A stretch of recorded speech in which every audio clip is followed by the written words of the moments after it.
How's it going, everyone? Back with another stream.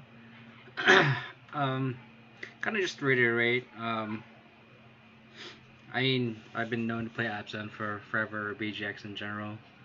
Um, and I've been playing a lot of Gruul mid range, and I think as there's no big paper tournaments going on, and it's not like I'm gonna be grinding too much. I mean, I could grind um, with Gruul, as I think I like Gruul. I think the power, like that deck, is really powerful.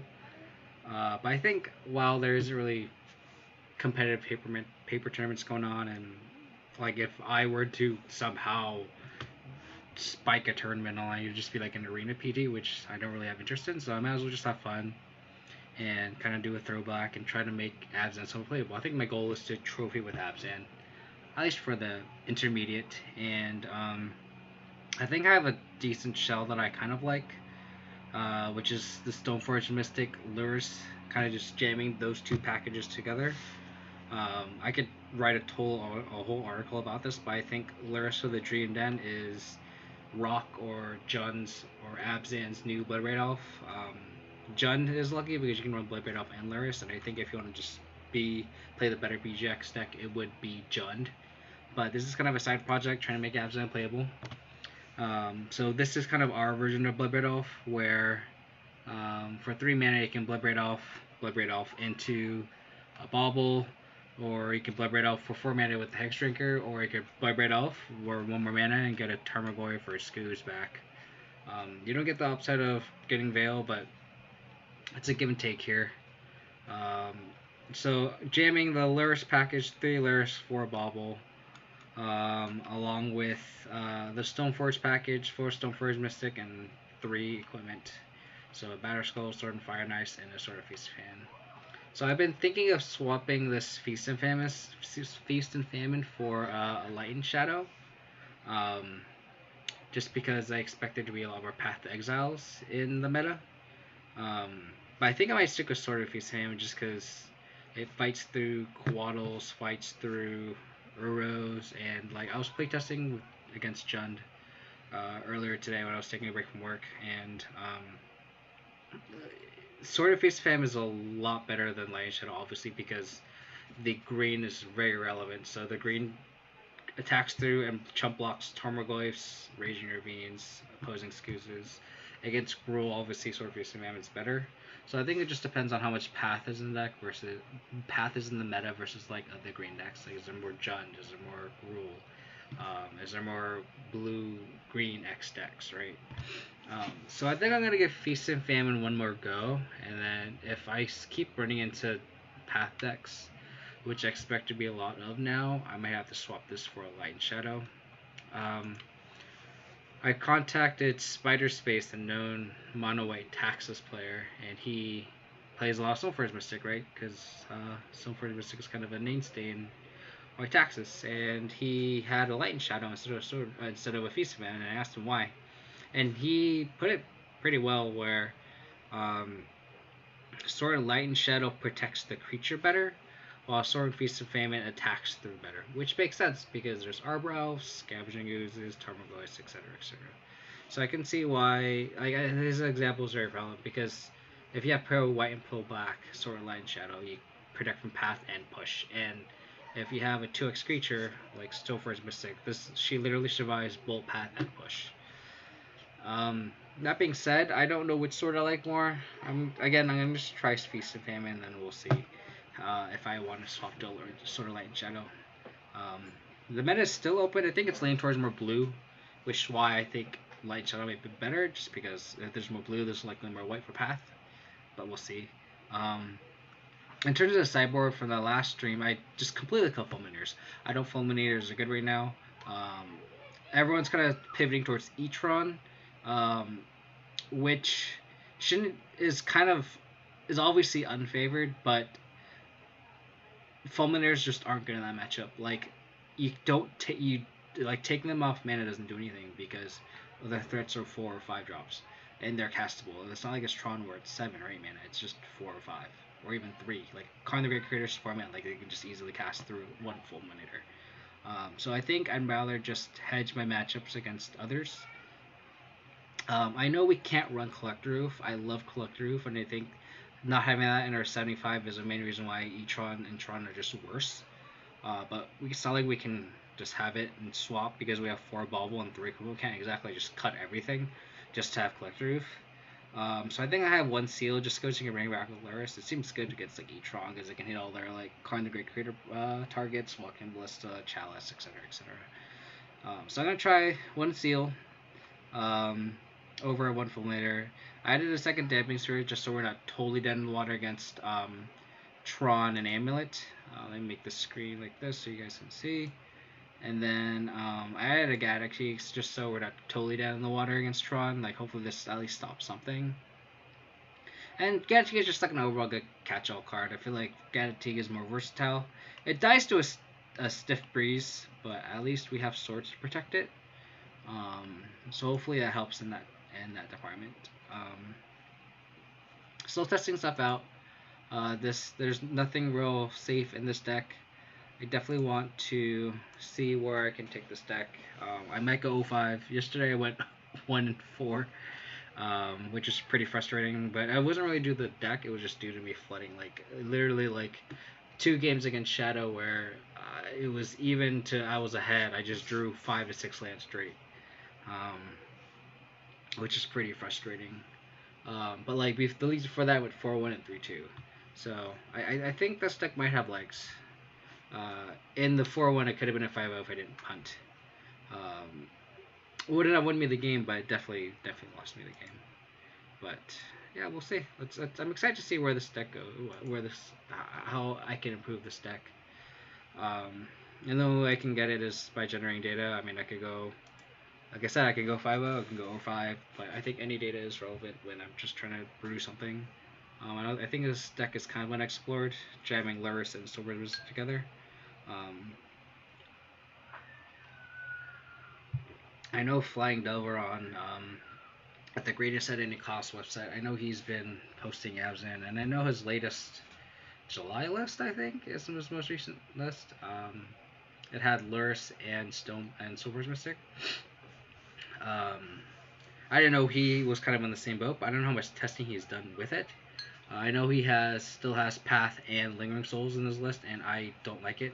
I kind of want to make this deck a little bit more streamlined, where the only card I'm slashing white for in the main deck is Stoneforge Mystic. I think it makes the mana a lot easier, a lot less painful, a lot less color screw, because like if we don't have a white source, it's only Stoneforge Mystic that we can't cast. Like if we get Blood Moon, as long as we fetch Swamp and Forest, we should be able to play almost every spell out of deck.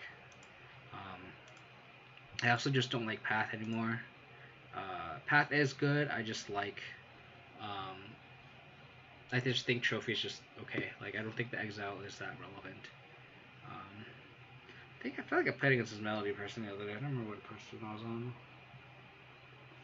but the username is familiar. So we'll see how it goes. Hope everyone is staying safe and healthy.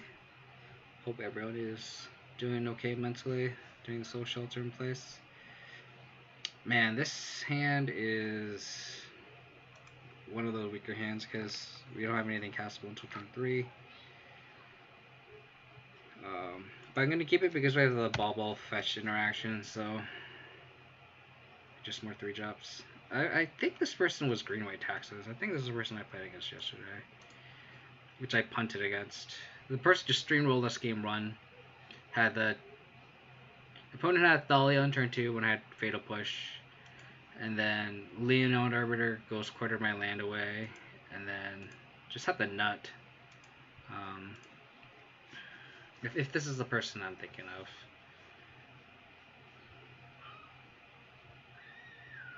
Thalia also makes her, yeah, this is probably green taxes. So this is why I bubbled fetch. Hopefully I have like a push on top or something. Marsh Flats, that is not what I want, so I'm going to fetch that away. Got a Triumph. So Triumph is really good. I love how the Triumph fixes our mana.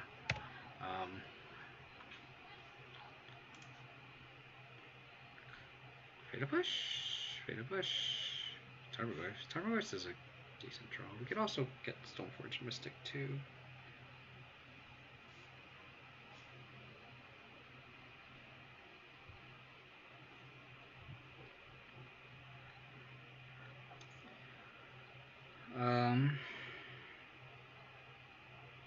So we could get Stoneforge Mystic and try to stabilize.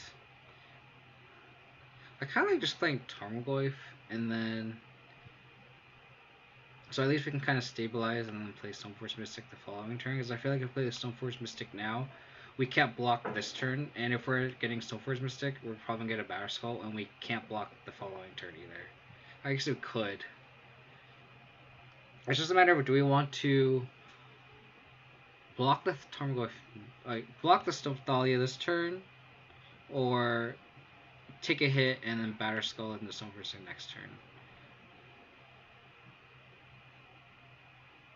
But they also have Flicker Wisp. The game we played against yesterday, they just Flicker Wisp the Batterskull away after they just attacked. So I think I might just play the Tarmogoyf here and then just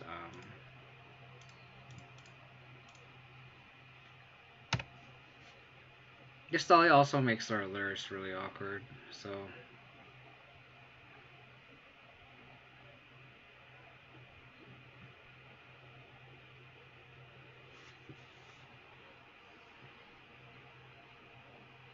do they have a Leonin Arbiter Ghost Quarter combo? Because that would suck. It wouldn't be too bad. That's also the reason why I would play Tarmogoyf, because if they Ghost Quarter or Tram away, it's not like the end of the world. With a Leonin Arbiter in play. So they have their own Stoneforge Mystic. Alright. Makes me wish I played my Stoneforge Mystic then. Sort of Light and Shadow.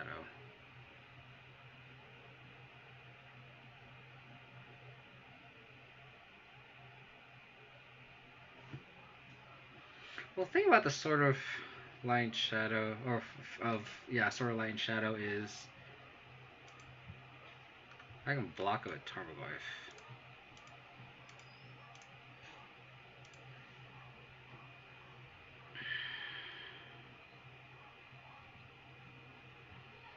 I guess there's an argument for me playing Stoneforge Mystic first, because if they do have Leonin Arbiter, then the Stoneforge Mystic's just dead. So I think it might have been better just to play the Stoneforge Mystic.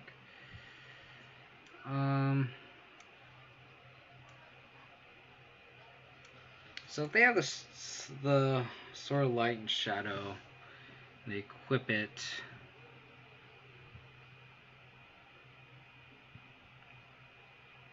I think I just have to get Fire and Ice, just because Batterskull just gets chunked by whatever carries a sword. So I just go like this.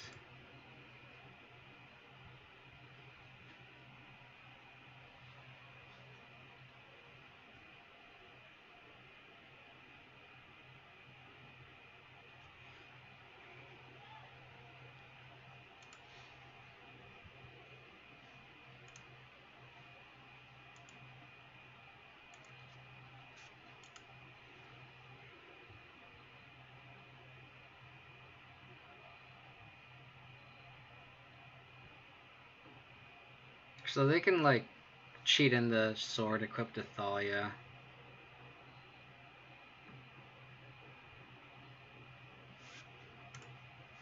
Interesting. So they probably have the Batterskull in play then in hand.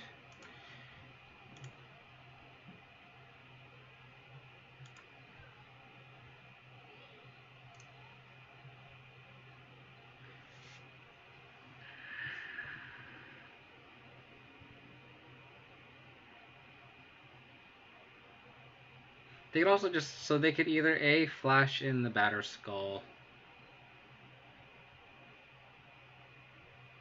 or flash in the sword. They could also just have Path for a Tarmogoyf, which is fine, because that means they spend the next turn not doing anything. I could also just like, I could probably just, I think the line here is just play the sword with Stoneforge Mystic and then equip a Tarmogoyf and attack. Because if they flash in the Batter Skull, it's like, okay, my goalie's still 4-5. So just do that line.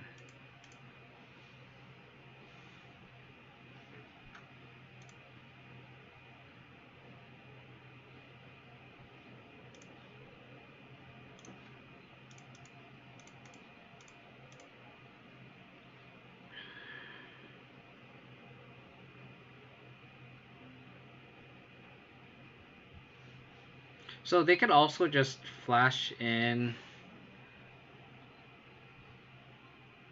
The other thing they could do is they could probably just flash in the Sword of Light and Shadow, equip the Thalia, attack, bring Stoneforge Mystic back. So I think it's better just to hang tight here.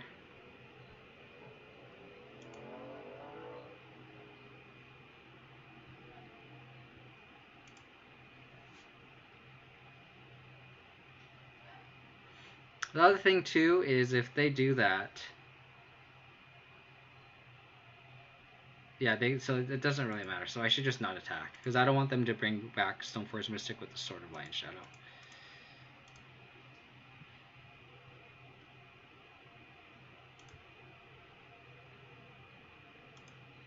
So they have the Batter Skull anyway. Okay.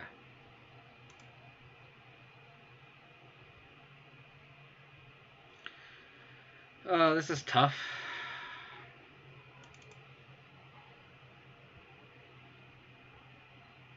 Protection from our removal is pretty good.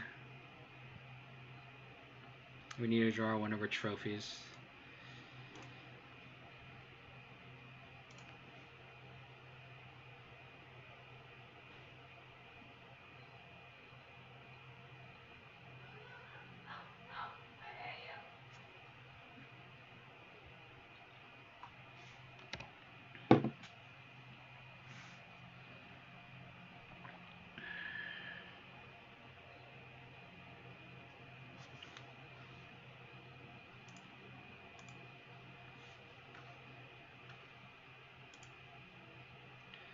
Our Goyf is too small.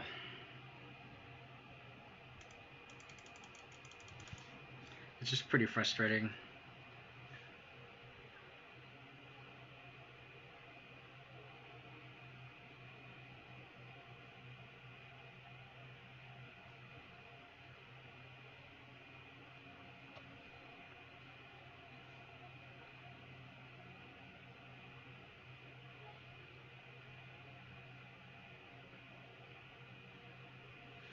Could just Lily on a plus here.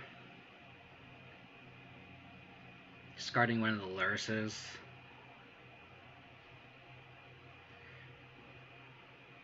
Hopefully our opponent discards a non-land. Then we can block with the Goyf.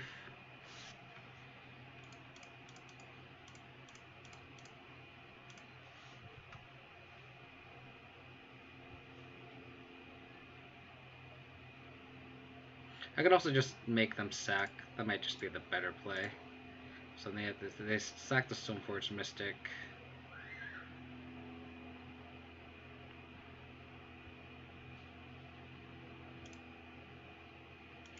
I have to play his tap because I'm probably going to take one more hit from this Batter Skull.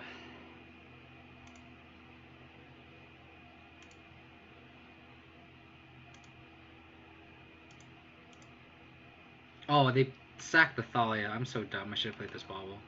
I thought they sacked the Stoneforge Mystic. Just was not paying attention.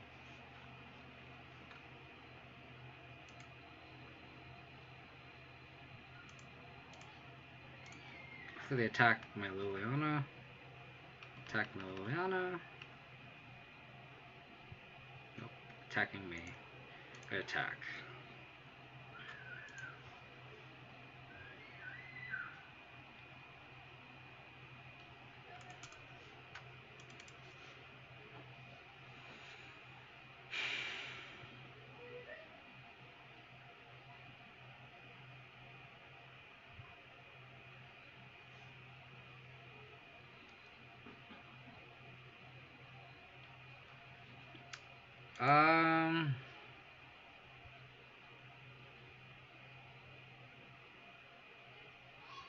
Kind of concede here.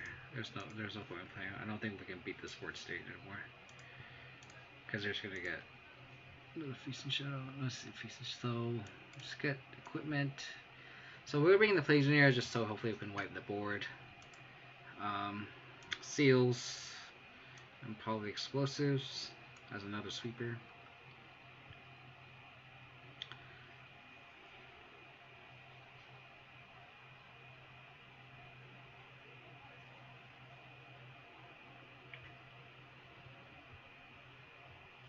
So that's just mono white taxes,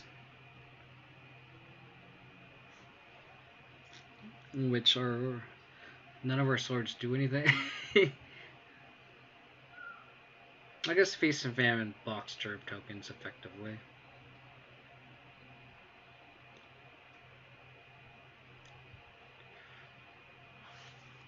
I guess we just board out discard. I think that's just a fair way.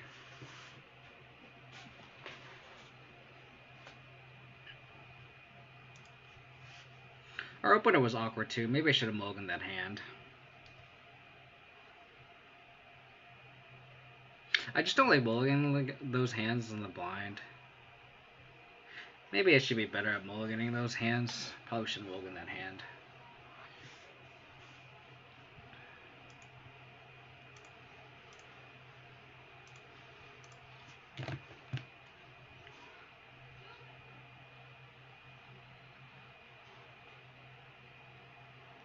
Hope everyone's doing good, staying healthy and safe.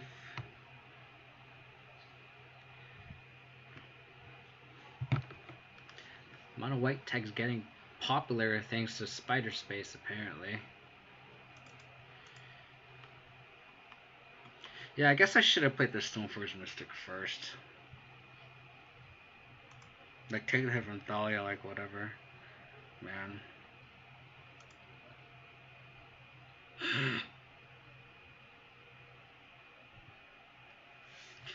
I don't think I could keep a one-hander with two bubbles. Especially if that one land is not a fetch. If it one hand is a fetch, then I can be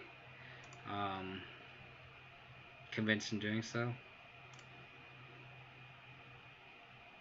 Do I just bottom the Lurrus? I think I want to keep these 5.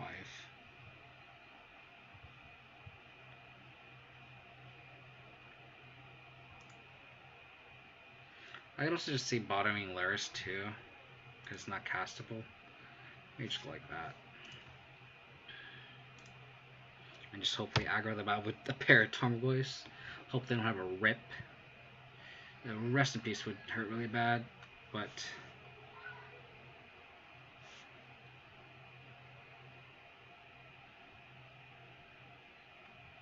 Aether Vial. No Aether Vial. Interesting. Okay. And this is where the Triome was really good. I really like, if you have a 3-color deck and you have a Triome in your colors, run 1 Triome in Modern. It's just so good. Because it enables a green-white with a basic swamp and has a swamp for Liliana of the Veil, if need be. It's so good. Well, that's awkward. But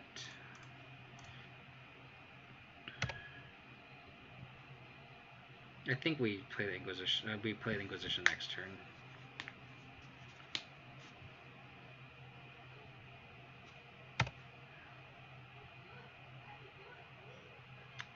Kept the one lander with Aether Vial, without an Aether Vial, and then play the Aether Vial next turn. Sketchy. Sketchy.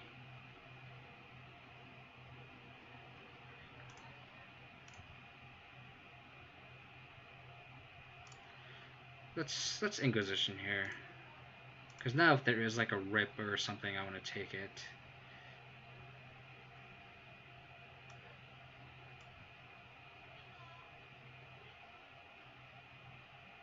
Interesting.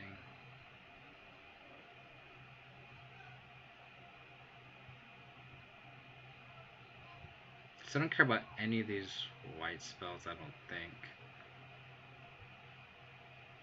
I mean, the opponent could play Thalia next turn, I don't really care. I think I just take this light and shadow maybe. Because like our Goyce will just aggro everything in this hand.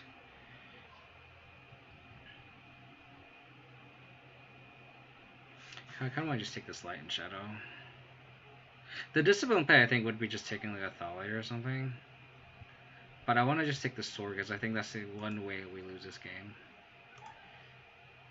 Like, I'm not worried about any of these threats, but that sword makes any threat just so good.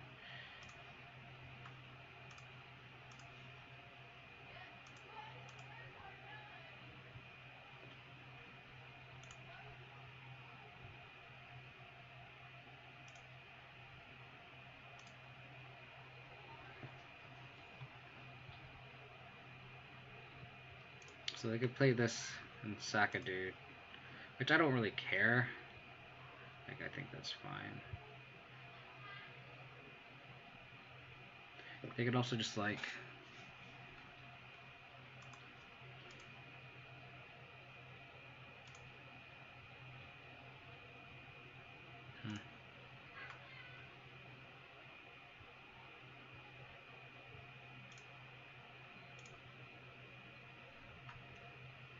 probably do this on their upkeep. I'm gonna play this Tarmogoyf anyway. And sacking the ball now doesn't grow the Goyf anymore, so it doesn't matter. So Paragoy's plan is coming together.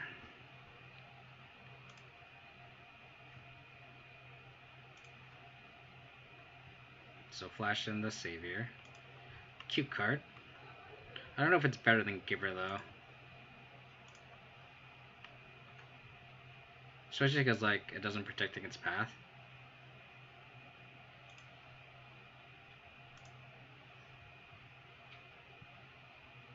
Land. Alright, so they have white mana now. It's fair.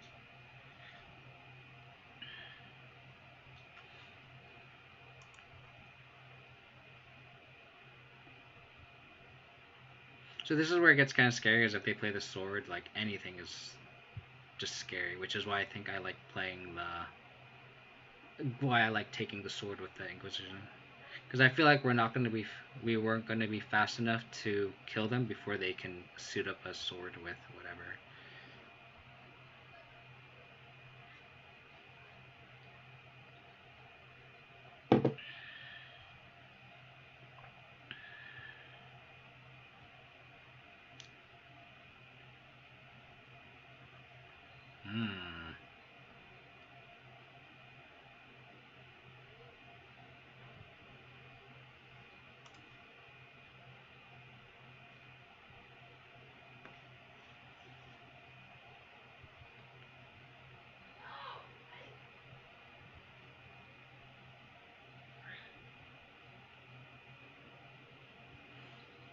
Do I just go full aggro here? I could just Liliana minus. They probably vial in. Like, I don't care if I take a hit from this sword, because that means they're just almost surely dead on the crackback. So I'll probably just Liliana minus them. I don't see a line of like Liliana plussing.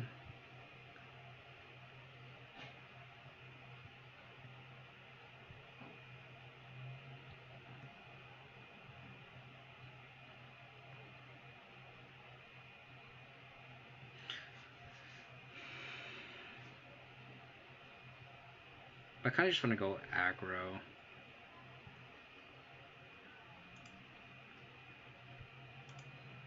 Because like they're under so much pressure if I just make them sack a creature.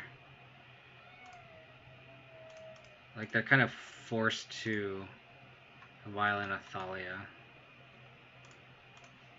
And then if they attack the Liliana, I don't care, and then I remove a spell on the crackback the following turn.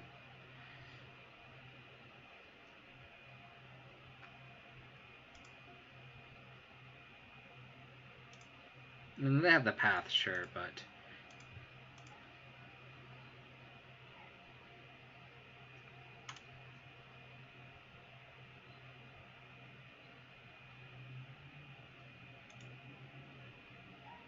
Probably Violent the Avenger is my guess.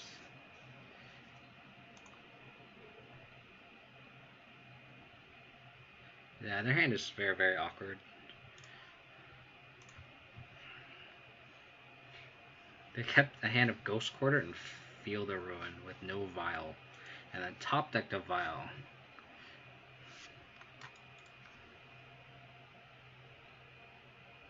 Okay. So you got a land. So we have Path, Relic Warden, and Thalia. Yeah, that's fine.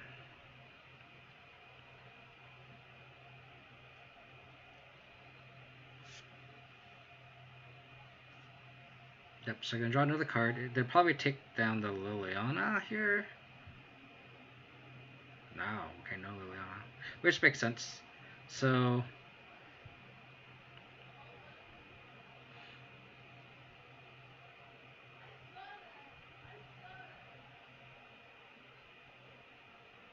they're holding up Path and Thalia, which makes sense.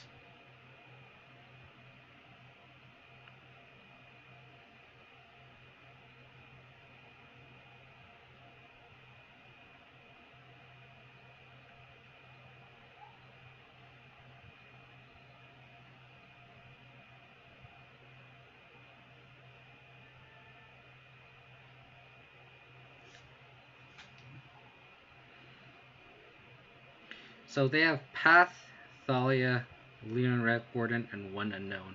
So the thing I'm going to do here is I'm going to play the Tomb, untap, play the Liliana, and minus our opponent. If they activate Aether Vial, I'm going to Fatal Push the Avenger, and that means one of our ghosts are exactly lethal. And they need exactly another Path to Exile for them to survive this.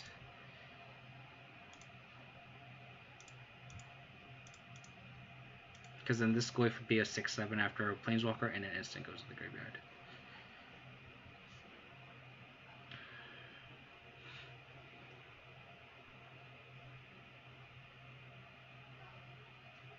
So this is going to be a Thalia, so this is why we want to push here.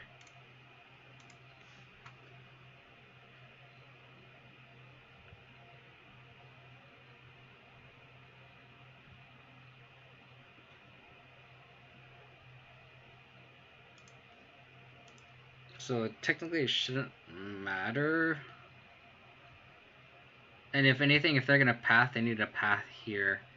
I guess it doesn't matter because all the ghosts are going to be 6/7s anyway, but like theoretically should Path before you Vial in your Thalia. Oh, okay, that's fine.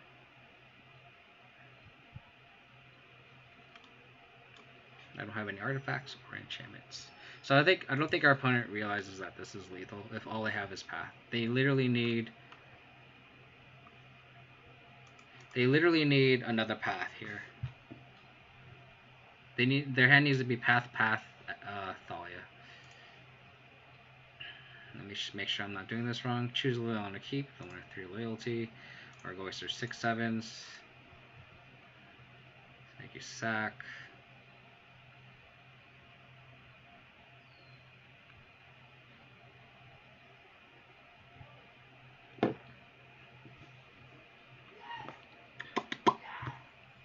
Alrighty.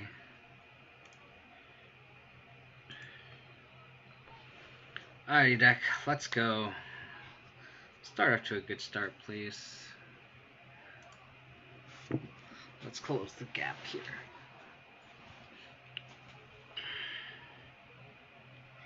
Wow. This hand's pretty gas. Opponent kept a 7.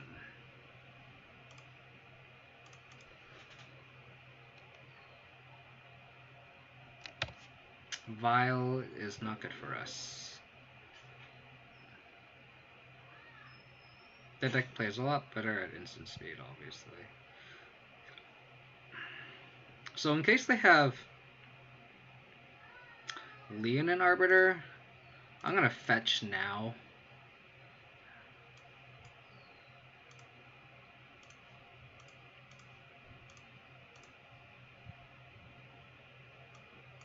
Wow.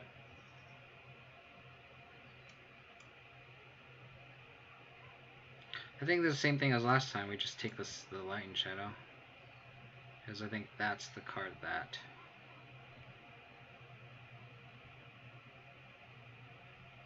hurts us the most. I mean, Stoneforge Mystic can get a Batter Skull. They just path their Goyf. We just have to assume they're going to draw a second land. And if that's the case, they just Stoneforge Mystic in.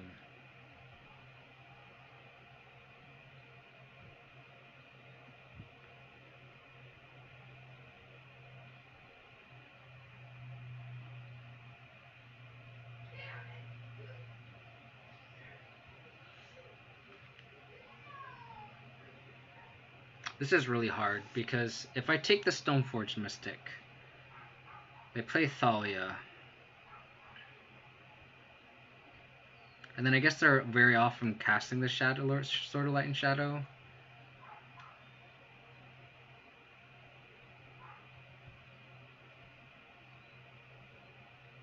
I may have to be greedy here and then just take the Stoneforge Mystic. Because knowing they only have one land,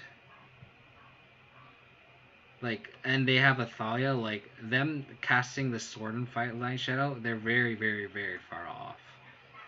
So I think I just gotta take the Stoneforge Mystic this time.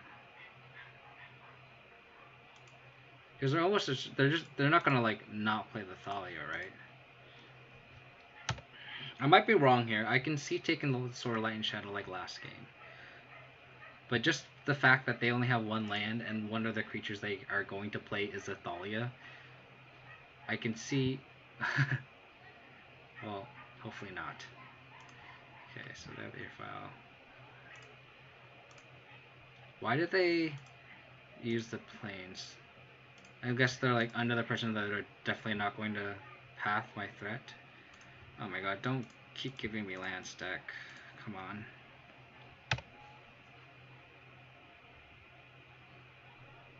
So I guess they could play a sword here too. So if they go run around lands, that would be very unfortunate.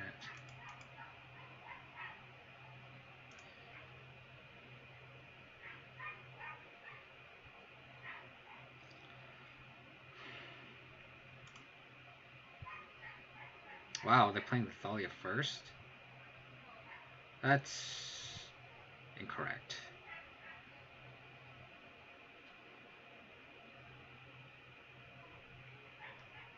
They definitely punted here, because now they can't play the sword.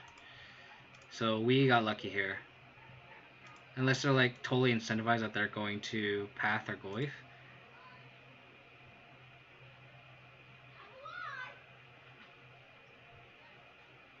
Which is fair.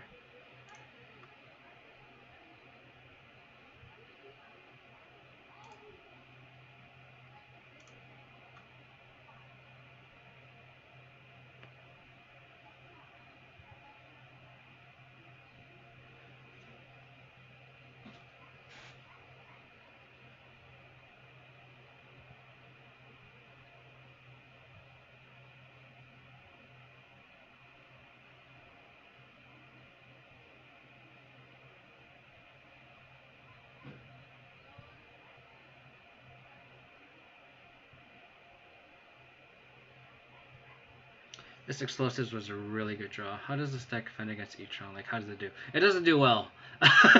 It doesn't do well at all. I'm not gonna lie. E-Tron is a buy for them. So I'm trying to figure out here if I want to...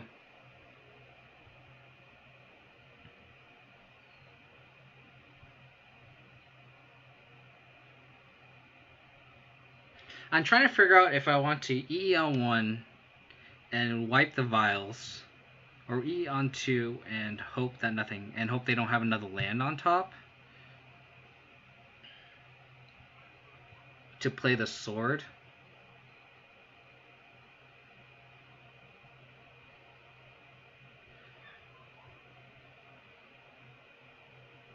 I think I like playing the EE here.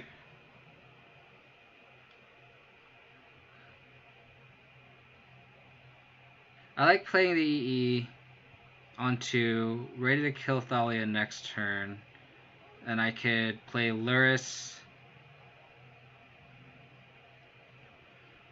Yeah, I think I'm going to play E on 2.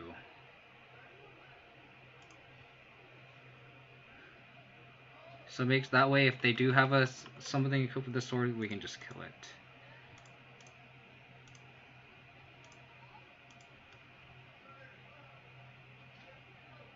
I want X to be equal to 2.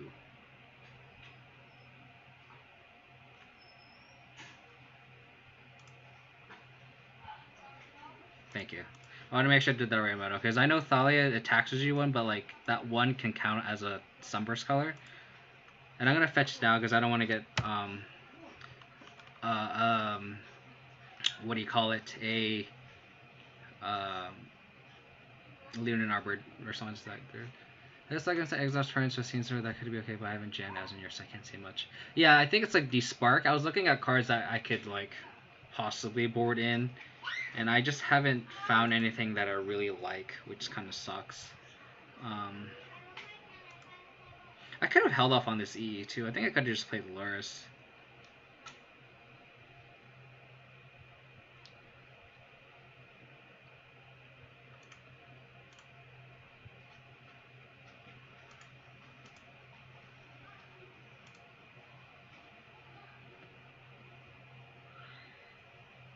Yeah.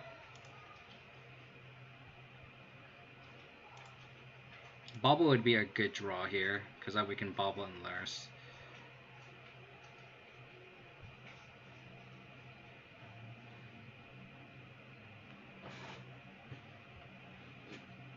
It's honestly good against each one. Yeah, I can see it being good. It just seems very narrow. Then that being said, I do have Celestial Purge in my sideboard, and I can see Celestial Purge being that if I am that worried about that matchup. I had Celestial Purge just because there's a lot of like prowess and Gruul in the meta, and the meta might have shifted. That maybe Despark is probably better, and you might be right. It might be better right now, but it's hard to say without really having the meta fully established. But I do have Despark on my, I guess, like in my back pocket. I do appreciate your input there. Thank you.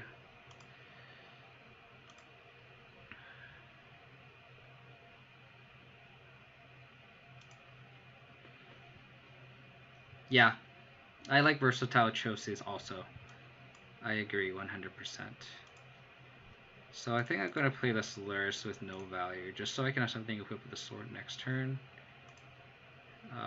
And then I'm going to pop this EE.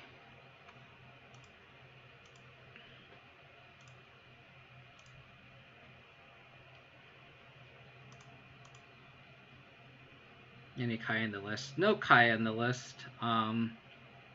I think I have enough Ashiok to defend against like Scapeshiftless and Tron, or I think having another 3-mana Walker with that similar ability in terms of against Yard Hate is just too narrow.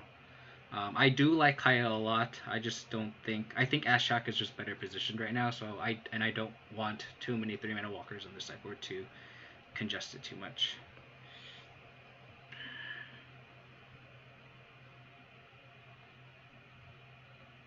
Okay.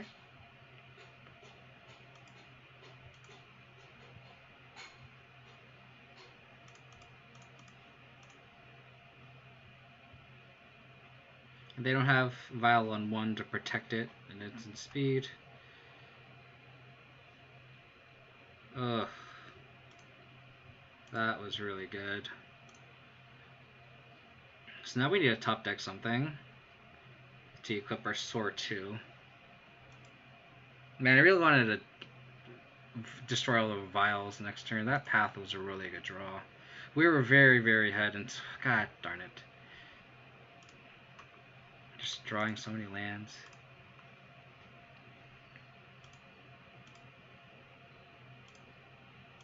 Luckily we have this cast down, but gosh, we were so ahead. If we just got to untap with that Lurrus once, I think it would have been very good. Now, like, we have to have instant speed reaction so they don't equip the sword.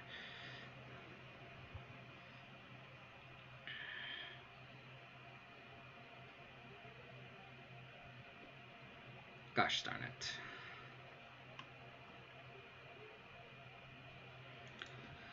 We just need any threat to equip our sword.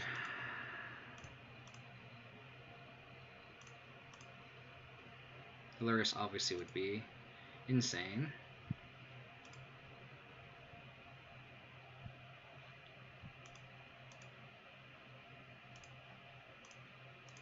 They also have the canopy land, so they have a little more action than we do.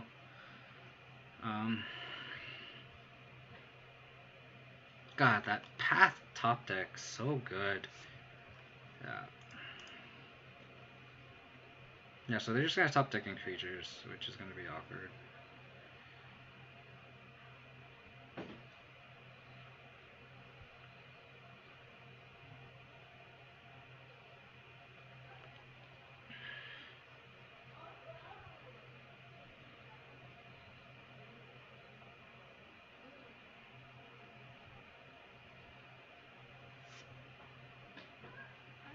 I think we can just afford having our land getting strip mined, like whatever.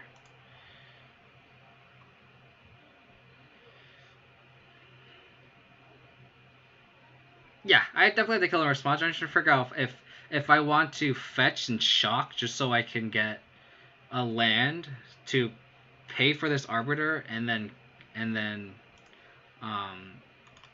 kill it. Oh, if they have a flicker wisp, I'm so fucked. Okay, thank you. So because they could have ghost courted us, I guess they wouldn't have done it because they're so light on mana. So I can see them not doing that. I'm gonna keep this fetch uncracked though, just because I want to. If I like top deck a bauble, I can kind of play the sky game again.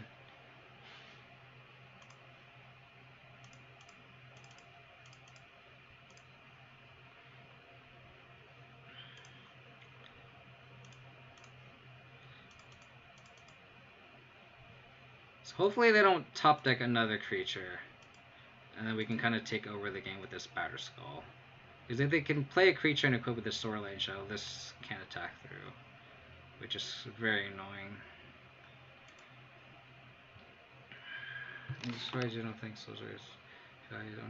Yeah, because I'm not playing Souls because it's just so bad. Like, Souls just is not good. Like, playing it on turn 3 just does not feel good. It's just so anemic. Like, 2 1/1s for 3 mana just is not good anymore. And I hate to see that. So it's good with equipment. It's just like in terms of power level, it just isn't good. And I'm running Lurrus instead. I need to stop top decking lands, please.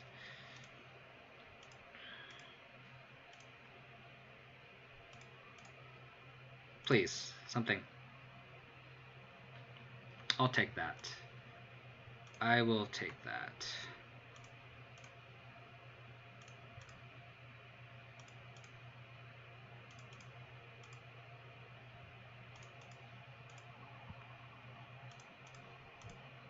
I have so much mana.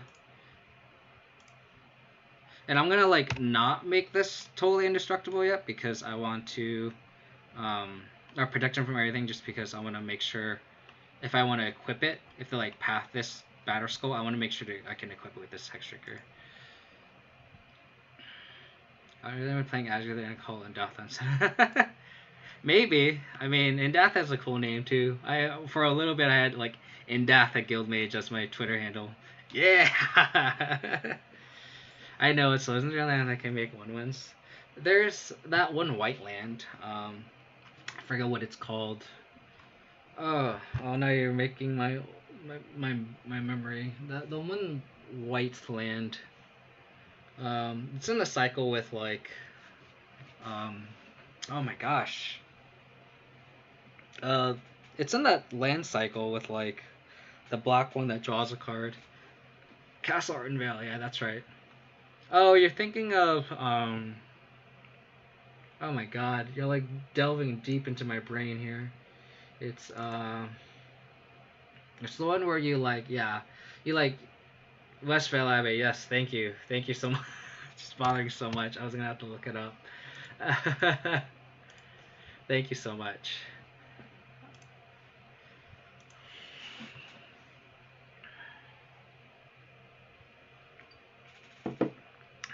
only big gathers. Thank you. I appreciate it. I appreciate you being the guy. It was definitely bothering me. Let's just say that. My brain isn't working after a long day at work, right? It's like, I can't remember that card name. Are you kidding me? I mean, those cards are like very good in Pioneer, like Castle Ardenvale and Castle Lock the Wane, right? That's the black one. And I haven't played Hot Pioneer in a hot minute. By the way, did you see the two $1 mythic spots tonight to bring the total to 3? I kind of, yeah, I know people hate Double Masters. I really like it just because it'll make everything else cheap, and I don't care for like the super premium stuff. So I'm a little selfish there, but it feels like cheating. Yeah, exactly. I know people hate Double Masters. I know a lot of people are clamoring about it. It's just one of those things where I guess I'm coming from like a sports card perspective. I don't actively collect sports cards, but I like pay attention. I like watching like sports box openings and stuff. They're really fun to watch. And the thing about it is, those cards are very premium. And the thing about it is, like, there's a lot of high end stuff worth a lot of value. They have like patches and autographs and stuff. But then there's cheaper products. So it's kind of like it'll make the common Magic player more accessible, right? Like Magic will be more accessible for the more common Magic player because things will be inherently cheaper. Because look at it this way. Uro is, man, this guy's going to be really small. Do you want to play into a Tarmogoyf? Or do I want to play into a Lightning Bolt? I think I just do. Whatever. So, like, you got to realize that if Uro is $50 right now, right? If there was a full art premium version of Uro, guess what? Like, this Uro right now would not be $50. Uro would be so much cheaper. So, am I against Dredge? I'm scared to Liliana Plus. I shouldn't have attacked this. I don't know who would be Photos pass. But it's one of those things where the more common cards versions would be so much cheaper, which is why I think it's for the greater good. As long as there are cheaper alternatives out there, the game will benefit more, because getting, like, for an average Magic player, they don't care what Uro they get, right? As long as they have an Uro to play at their FNMs or GPs or whatever, they don't care. It doesn't matter for them. And on the flip side, please don't be Dredge. Please don't be Dredge. Please don't be Dredge. Fuck. I knew it was Dredge too. I had a feeling. Fuck my life. Damn it. I like my foils, and if you look at it this way too, regular foils will be a lot cheaper as well. Because look at it this way. Look up the price of a regular... I'm going to message my opponent real quick.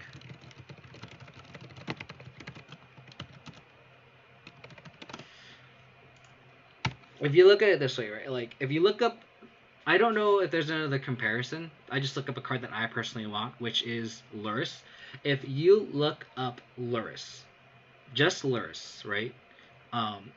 The non-foil versus the foil box topper, the non-foil is... Or the foil version of the regular... of the non-extended border, just the normal one, is so much cheaper. It's like, non-foil is $3, foil is $4, right? So it's like, and then a extended bordered Lurrus foil is $20.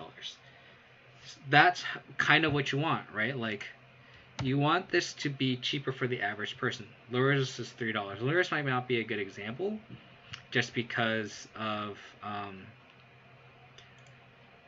it's cheaper. But look at the foils. Like, the foil of a regular is $4, and a foil of a box topper extended art is 20. And that's a prime example of, I think, the benefit we can have from having these expensive cards.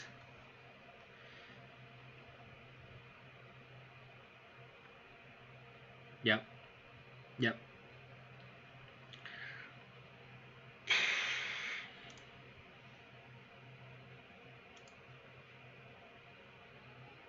Please be Scavenging Ooze on top. Assassin's Trophy.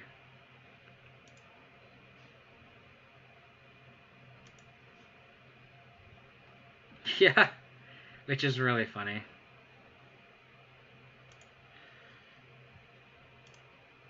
Oh, we just need to hope that our opponent whiffs on land. And our opponent's just bringing back Stinkwood Imps, or Dredging Stinkwood Imps, which is fine.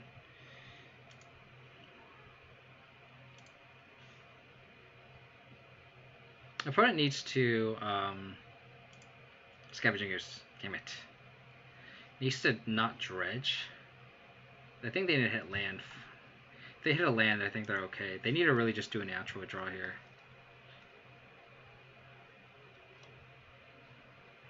Oh, they hit it! Are you kidding me? My goodness. Ugh. Darn. Darn, darn, darn, darn, darn. Goodness.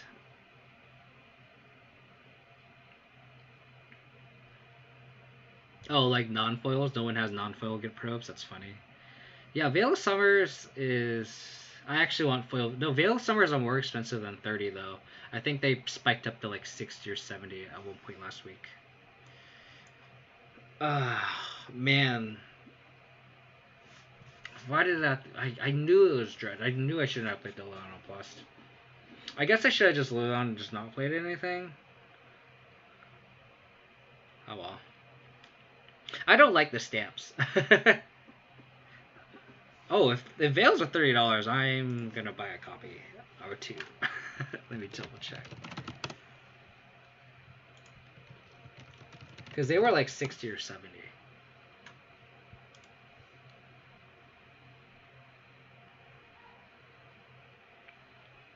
What website do you usually go on? Oh wow, they did drop. They're under 40 right now. I might have to buy a couple. How's it going, Roundsley? Should have not Leo Plus. There's no way I can come back to this. I need to draw skews that turn. I guess we can play Batterskull, but there's no way. They have a Comfort in hand and everything. Darn. Darn, darn, darn, darn, darn.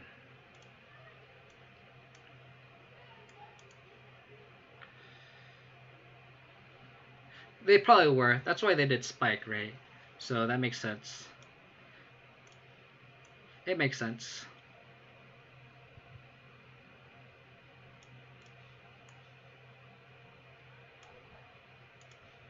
So against Dredge, obviously the Lilano comes out. You saw how bad they were in the match. I got super punished. But I like keeping in some discard spells just because if you hit a Reunion or a Streakhorn, it's pretty good. I don't like trophies. I guess they are better. I don't like trophies against like Bloodghast because like it just brings them back. It might be better now, but a single spot removal spell isn't. It's not where I really want to be. I'd rather just have more yard hate or just a pretty good sweeper here. So let's just go with that. I know they spiked around the time where they announced the ban, or announced that there was going to be a ban.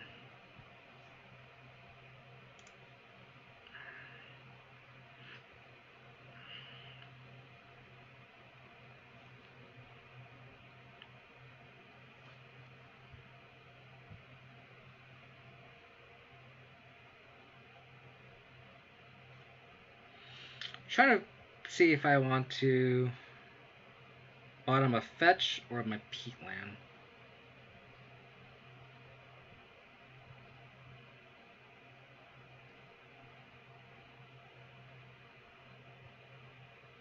I'll keep the peatland. The thing is, do I lead on Inquisition here? I think the answer is yes. Why would they have in their anti-hate here? Well, I'm a little aggressive towards it. Abzan Historic. I know you showed me you played Jund, right? Weren't you the one that played Jund at Historic last I talked to you?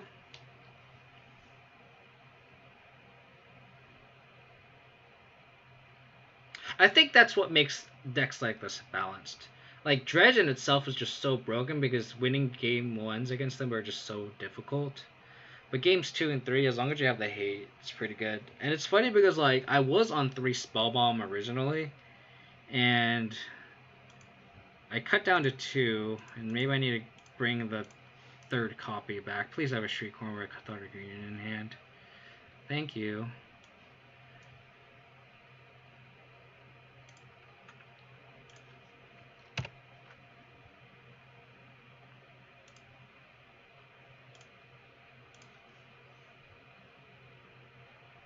Yeah, I could see that too. I just like having baubles just because they're so efficient.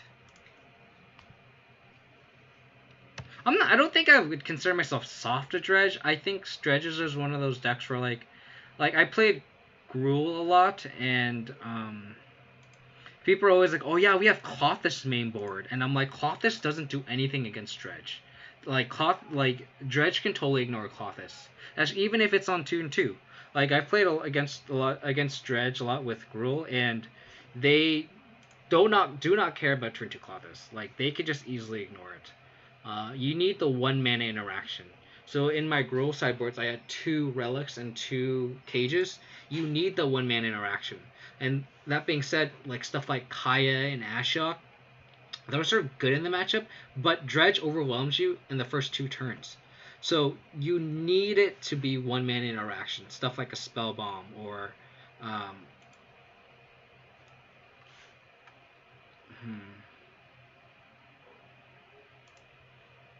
stuff like Spell Bomb or Relic or stuff like that. So that's why I think you need, if you expect a lot of Dredge, you need 3 Spell Bomb. That's my advice to you. If I've been trying to find a good one for me, Lily, going to in between Blake Teslas, Cocoa Blade, and Sultan Raider Shinobi.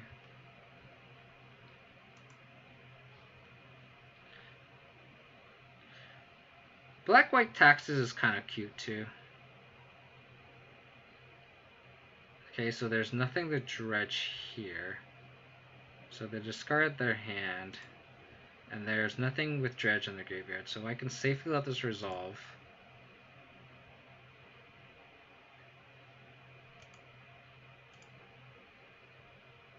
The Sword of Feast and Famine also probably should have come out.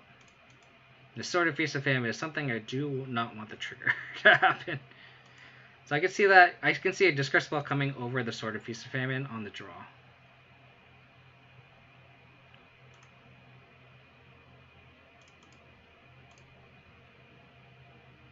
Nice!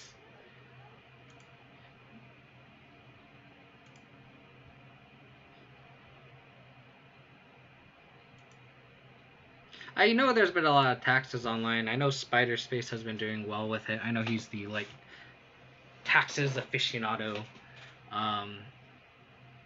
and I'm glad he's having success with it because I know he's really really good with the deck.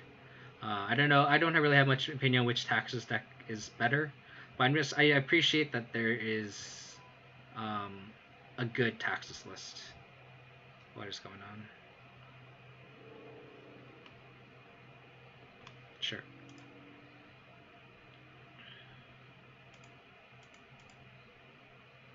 Now we just need a threat, please.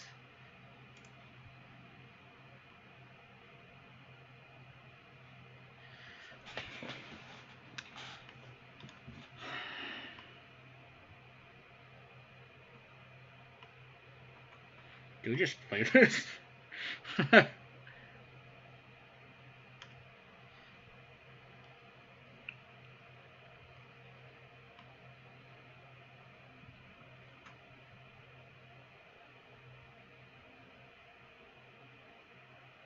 Guess I play this. This is such an awkward game.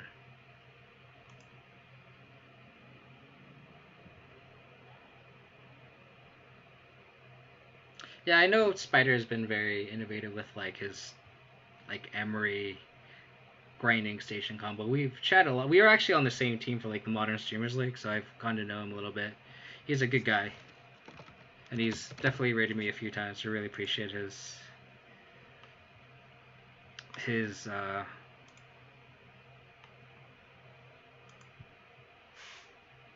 contributions to my stream. This guy has been Inferno Reckoning that came together. I also thought about Inferno Reckoning too, honestly. I thought about it. Just against Etron, it's just one of those things where it's like it doesn't do anything against Tron.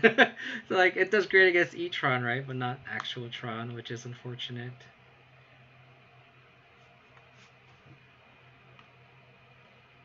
Okay.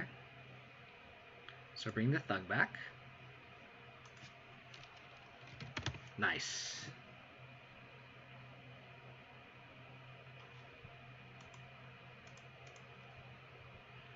I'm tempted to just pop one of these spell bombs. Sure, that you can attack me.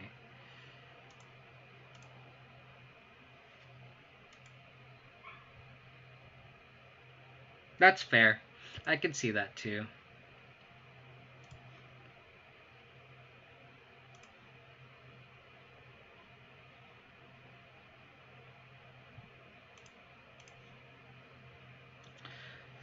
Man, our draws are so awkward.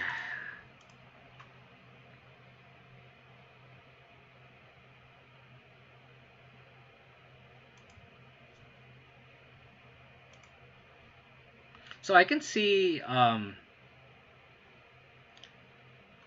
my I have a Fatal Push, right? I'm gonna on their upkeep crack the Spell Bomb and kill their Merchant with this Fatal Push while they can't discard anything.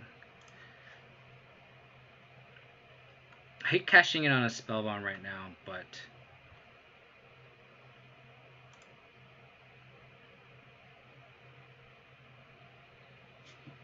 yeah, I don't like the designs either.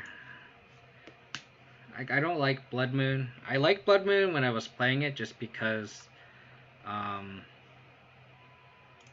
it was like mid-range against like big mana, like you have game against it.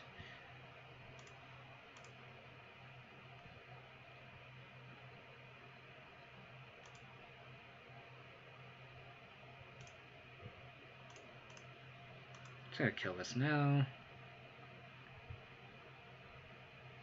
Might as well.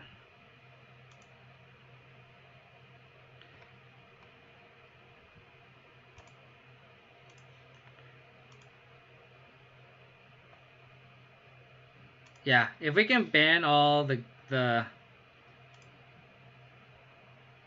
if we can ban all the lands, all the broken lands, then I don't mind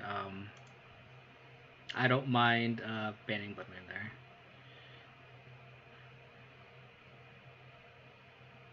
Yep. I agree. I would not mind if they got banned. Okay, so they're gonna bring the Thug back.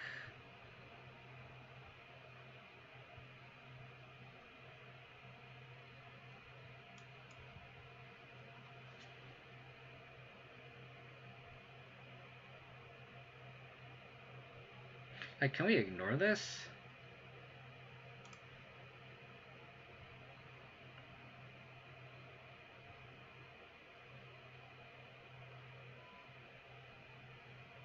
Like, they're gonna bring back the Amalgam, which I don't think we can beat.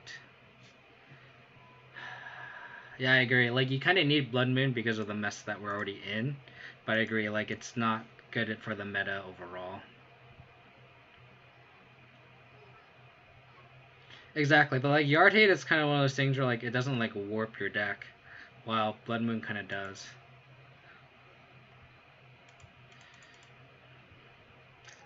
Come on, deck.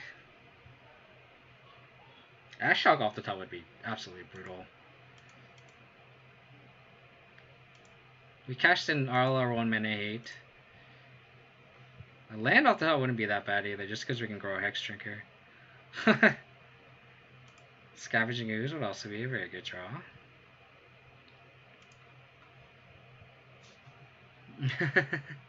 The thing about it is Dredge rebuilds really well, and they can easily beat us.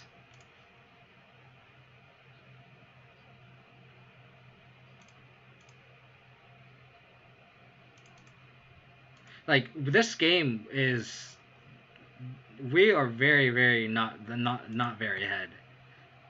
I can tell you that right now. If they have a lightning axe in hand, we are screwed. And if they have a stop, oh, they do not have a stop in their upkeep. That's good.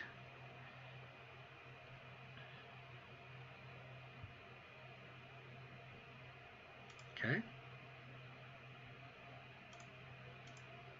Why isn't this a zombie? I had named Plague Engineer naming zombie. This dude is a zombie. How is this dude not a zombie? I don't understand. You should always try to play around Moon if you know if you can fetch it. Play more motivation in your deck. Just playing with your I agree too, and to a certain extent.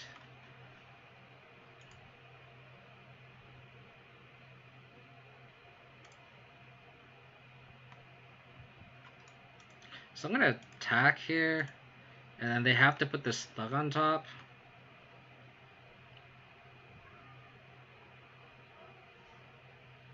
Wow. That Scooz is a very, very good draw.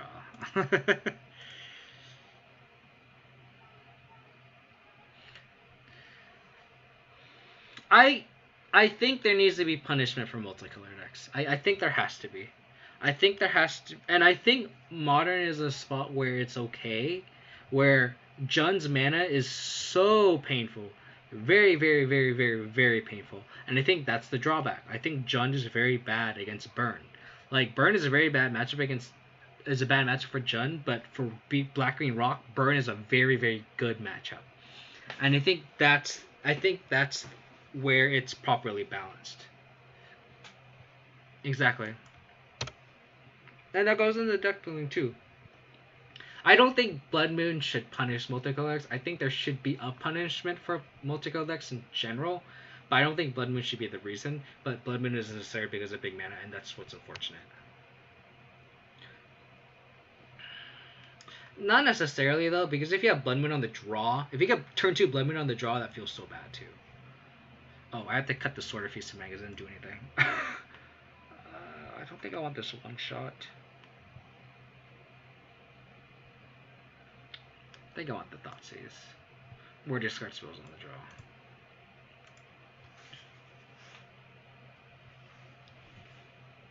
Yeah, it's too much. Blood Moon is too much. That being said, I think it's necessary right now, which sucks. And that's the unfortunate thing.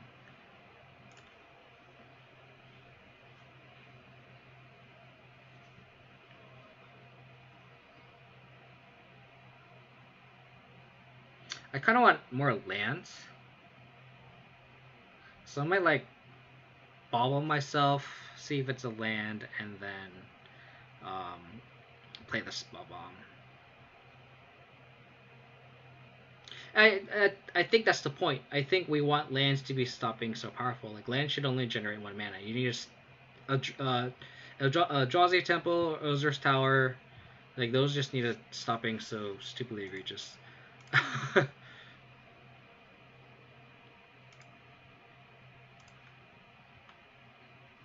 If I land on the top, then I can.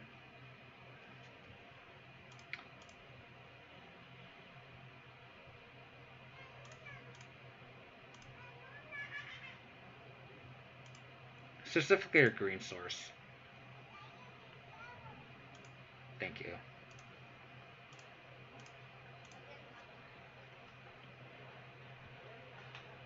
Sanctuary is so dumb. I hate Mystic Sanctuary so much. A Ghost Quarter I think is fair because you're trading. You're trading 1 for 1 here. Mystic Sanctuary is just so unfair. Like the land should not be that powerful.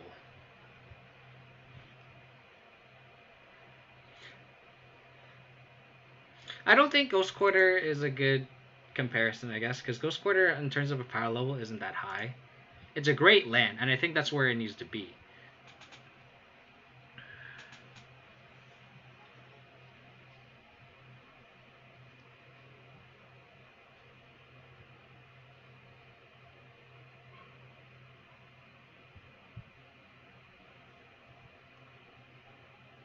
Tricorn. Okay. This Lurrus should be gasoline if we can draw another land. We can go like... We can kind of plan our turns where we play Hex Drinker, hold up a Spell Bomb for a land, or for mana, and then we can hopefully recur back the Spell Bomb with Lurrus. We got the land. So next turn we can go like Scavenging Ooze, hold up land, and then we can go Lurrus, bring back Spell Bomb here. So we're set up with a lot of hate, which is really, really good. Oh my god, Field of the Dead is so dumb. No, I don't think Amulet Titan folds if you just deal with Valakut. And that's the thing about Amulet, is they play Valakut, they play Field of the Dead, and they have Amulet Titan for a big beat. So it's like, I think that's where it gets too good. Do I want to put a stop here?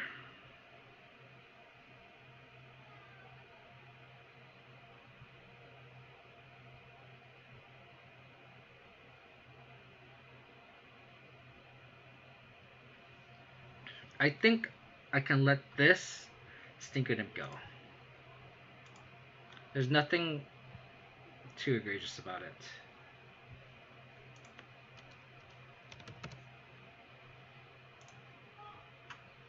I think here is where I draw the line.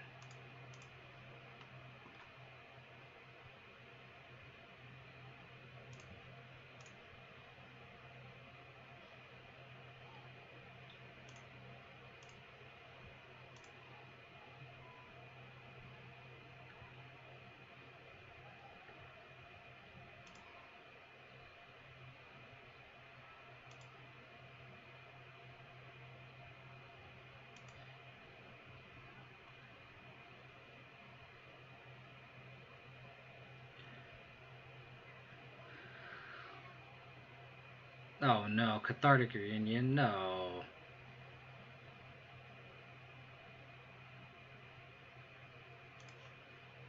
Damn it.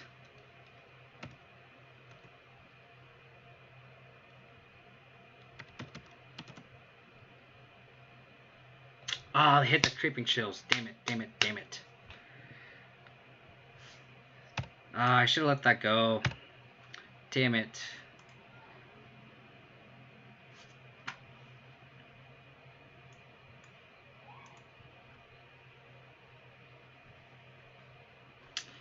Damn it, damn it, damn it.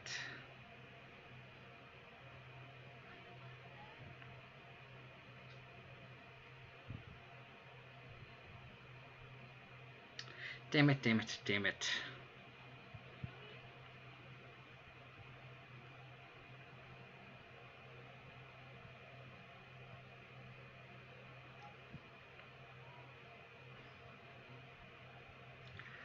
Ugh.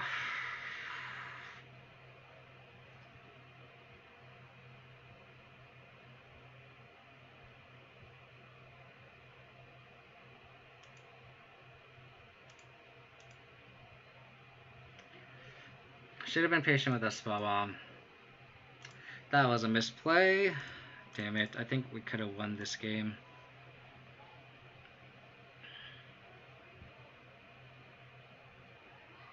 I think we have to let this Amalgam go.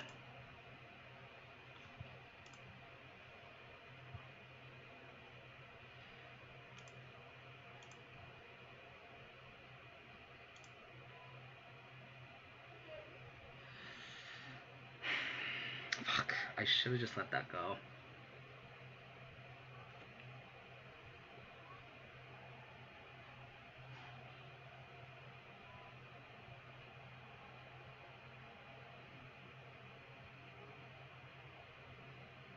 I think this Amalgam is gonna come back, and it's like,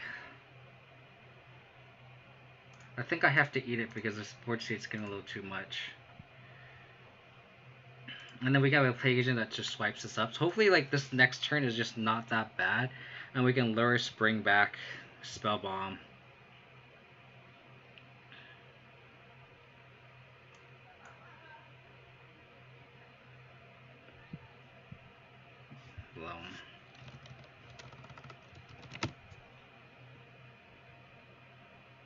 They milled the ox. Gosh darn it.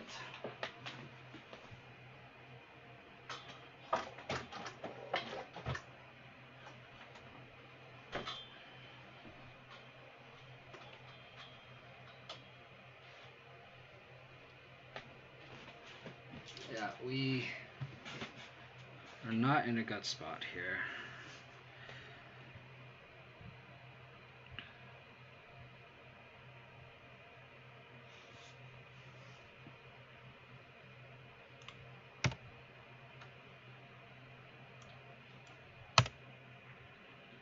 Shit.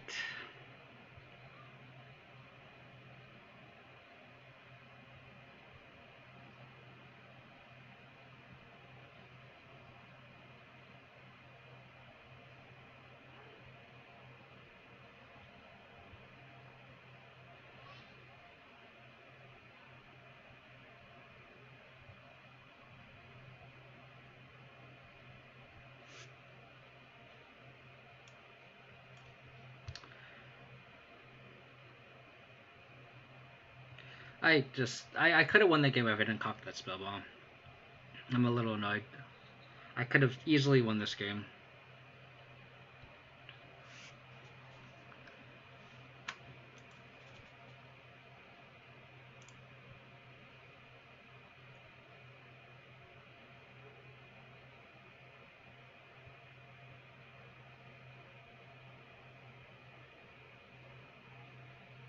Gosh darn it. They just keep getting good hits here.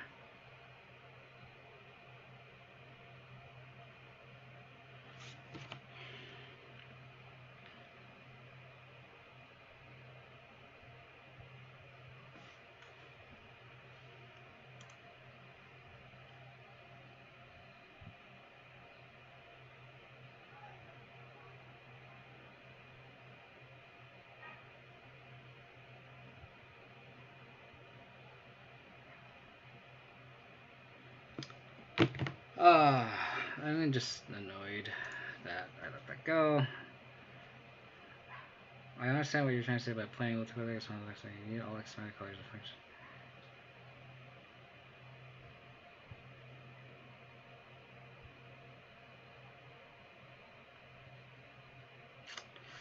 I could have won this game so easily.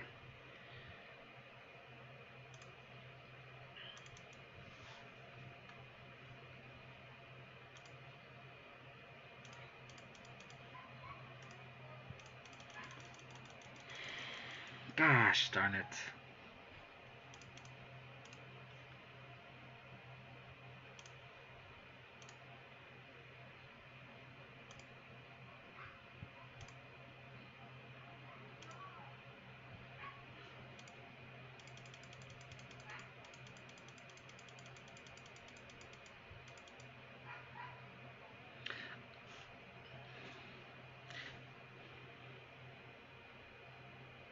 Maybe I should have let my opponent dredge and hope they didn't realize that they're just so close to decking.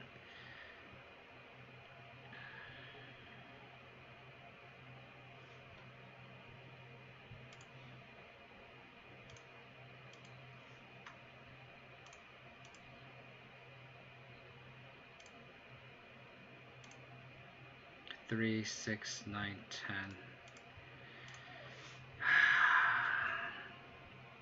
I'm gonna be back. I'm gonna use the restroom. You guys keep chatting about non-basics.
I liked Nobles and Abzan. It was pretty okay. It wasn't good. I hate it when they like bolt your noble hierarch and you can enjoy your third land. That was what's frustrating. Return to Liliana is really, really good.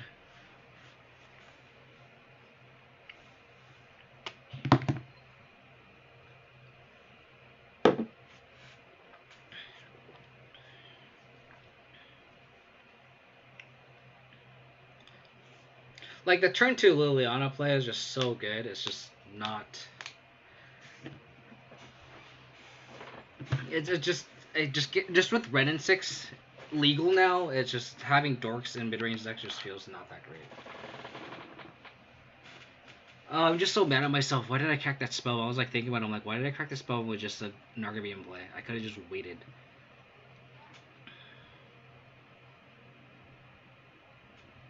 Yeah, Bauble plus Lurrus is way better. I really like only having 22 lands with Bauble plus Lurrus. It's really good.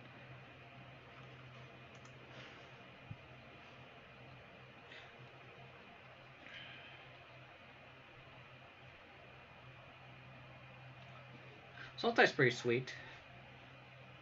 But Uro just needs to go. Sorry, buddy.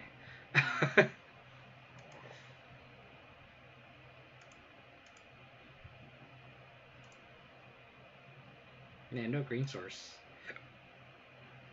Better. Probably just bought on the Triome here. And then I can fetch it with this land if I want to.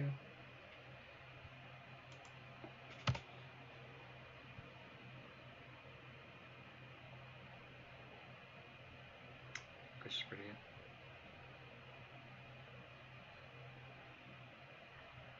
Drown is so good. It's a counterspell and a creature removal spell at the same time. Drown and Lock is just so good. It's a card that subtly makes mill not that embarrassing. Because it actually feels the card too, which is hilarious.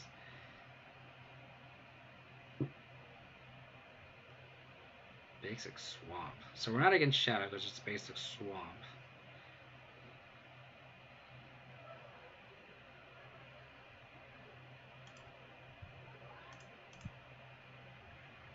I don't know if that's Swamp as well.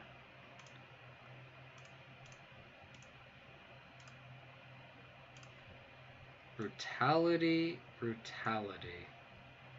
What are we up against? So they get Brutality or Trophy if they want.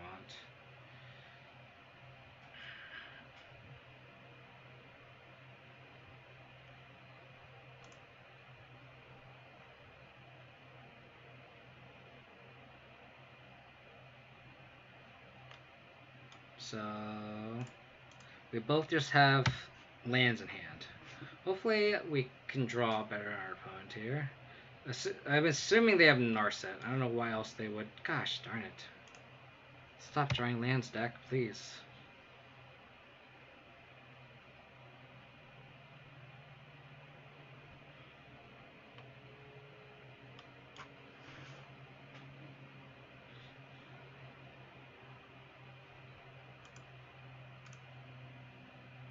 So we both just have nothing in hand?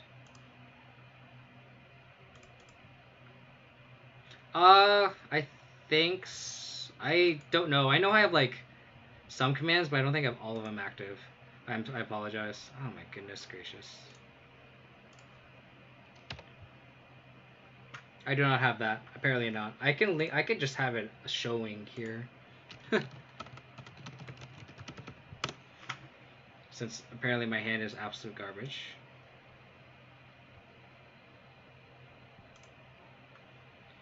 I don't know if it's big enough. Oops. Whenever it deals combat player, that player exiles the top 2 cards of your library until the enemy casts this card. So that card's pretty sweet.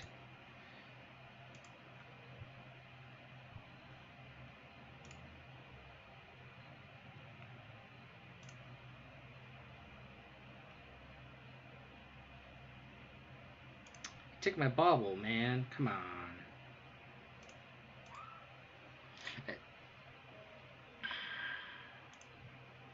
Did they play... so they didn't play the water grave. So we know about the water grave still.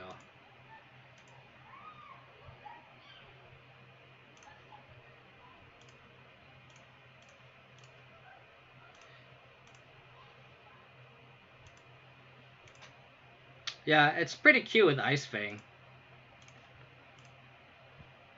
It kind of reminds me of like Gonti.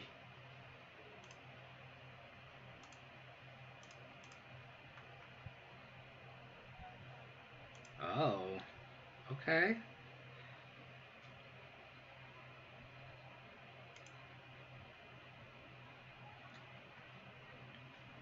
So, Bitter Blossom, huh?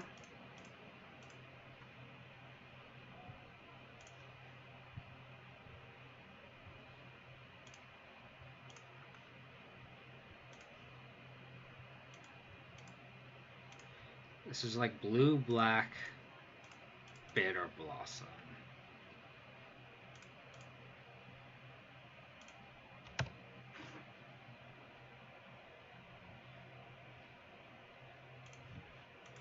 It is a 5/4. Don't get me wrong, it is a 5/4. So, it's definitely a cool card.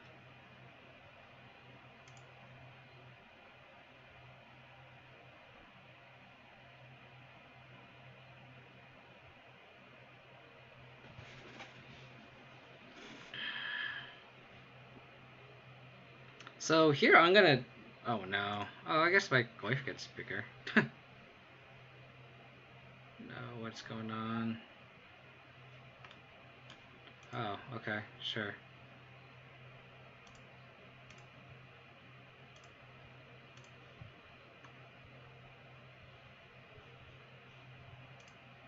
I'm gonna keep that in hand.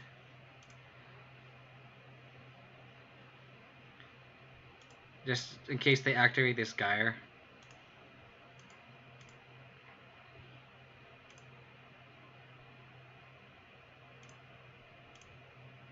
And then just hopefully this Bitter Blossom is closer to killing them. We can minus the Bitter Blossom.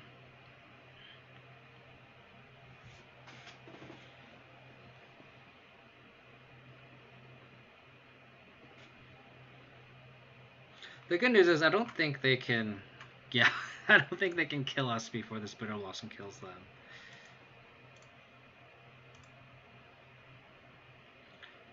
So Veil of Summer seemed good here. So it's just like blue-black Narset with Bitter Blossom. I guess they're bringing explosives.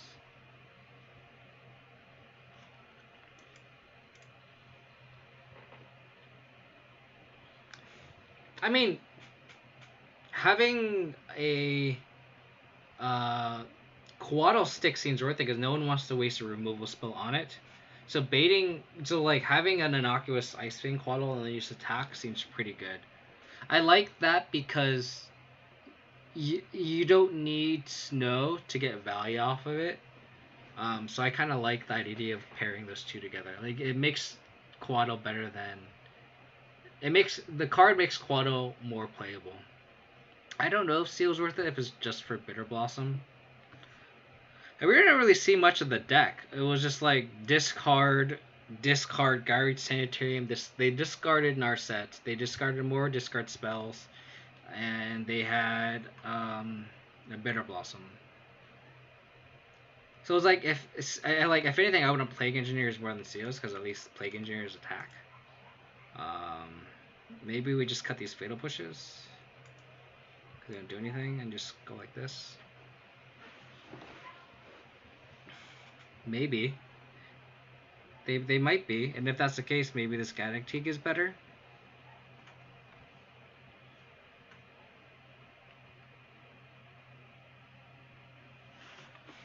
I mean, I could see a Gaddock instead of like a Cast Down, and I think that's a easy swap there.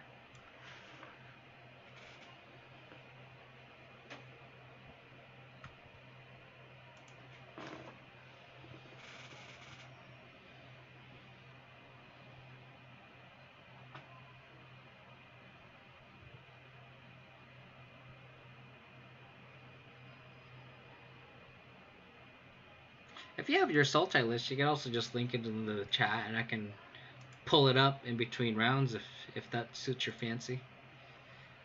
If you want people to look at it, or if you want me to give it a little critique. Discard into Tarmogoyf. Boo. Probably take my Lurrus.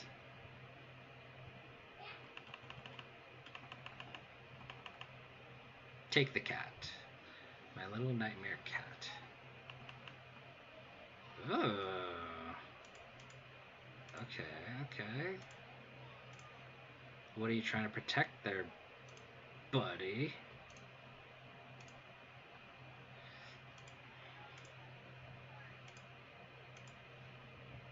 Another discard spell, perhaps?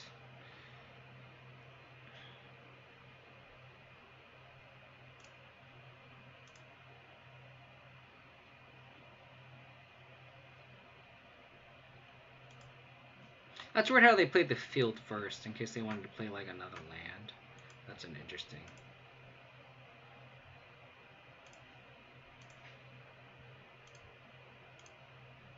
They don't want the land, so I'm gonna fetch. What are you trying to protect, my friend?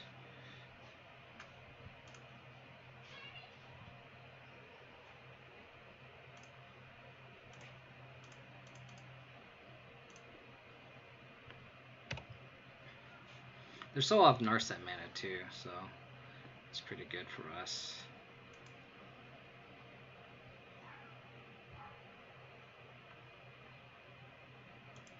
I was thinking about if I should wait for Veil.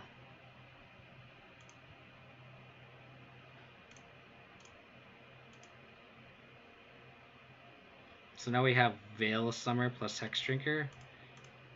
I mean, this is probably the most obvious Veil Summer on Earth, but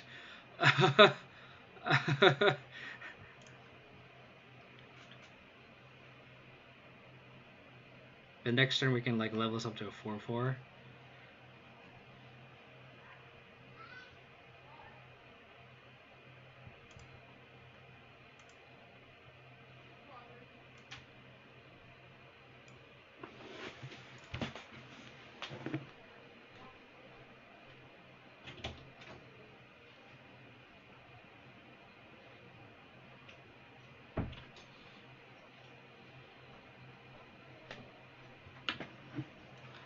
My dog wanted to get into the room.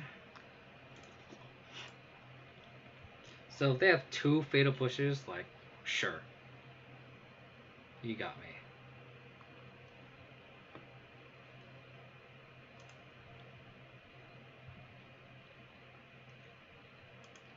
Okay.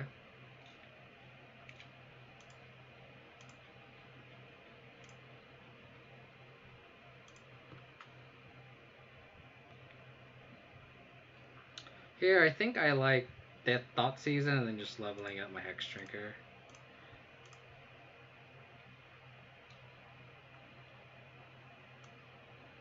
Wow, their cards, their hand is really, really bad. Like, really, really, really bad. I guess you just take the Raven's Crime. Which was weird because I just don't want to get double Raven's Crimed, I guess. And they're just so far off Narset, like, who cares? And this Bitter Blossoms is probably going to kill them more than anything.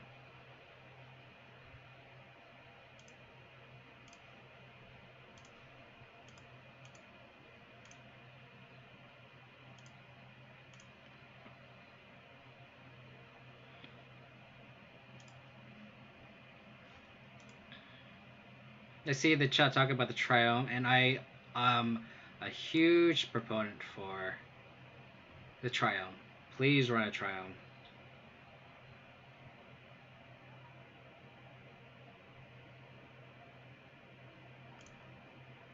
You will thank me later once you play the Triome.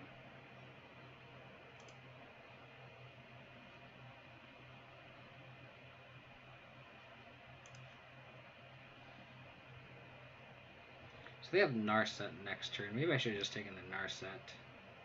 Sure. I could also just Liliana plus.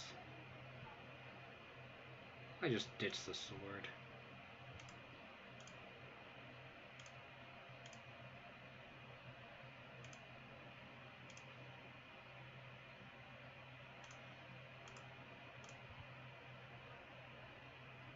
Just infinite blockers is fine. Yeah, just do one Triumph. Don't do two.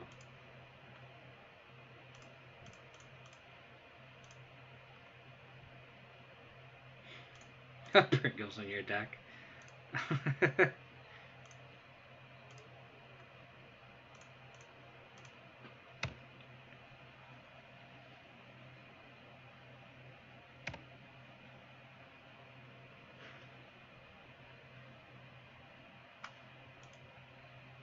Yeah, you have a lot of like 2s and 3s. Like Noble Hierarch as a 2-of is just so weird. But like you kind of need 23 lands because you have Jace and a 5-mana Ashiok. Like one Force of Negation just feels so weird. Like why don't you just have this up to like 3 Drown of the Locks? Like do you need Thought Scours in this list? I guess you do if you want to feel your own Uro and stuff. That makes sense.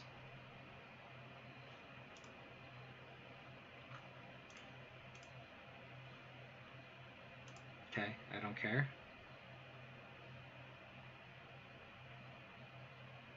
If this deck doesn't play Liliana the Veil, I think we're good. So let's plus.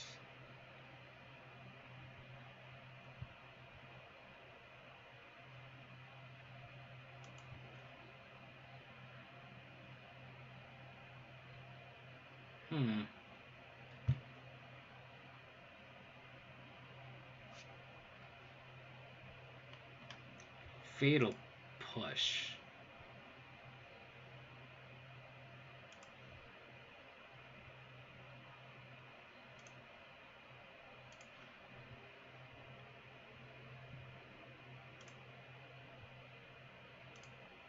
I'm just gonna level this guy up and then just have lethal next turn. They could cling, but then they have to spend their whole turn playing Cling Dust.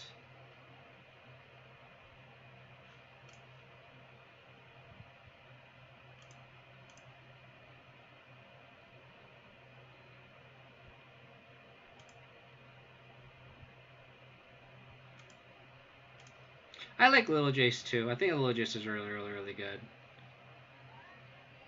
I'd search for. Search for Iskanta is also very good. I'm glad Search for Iskanta is not seeing any play right now. So if they play anything, they're just dead. Like they have to cling a creature just to like not die. But then like the Sex Drinker just wins the game.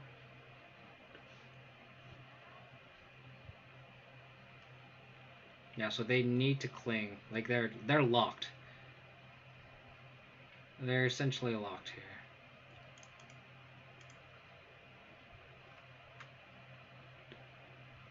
Sure.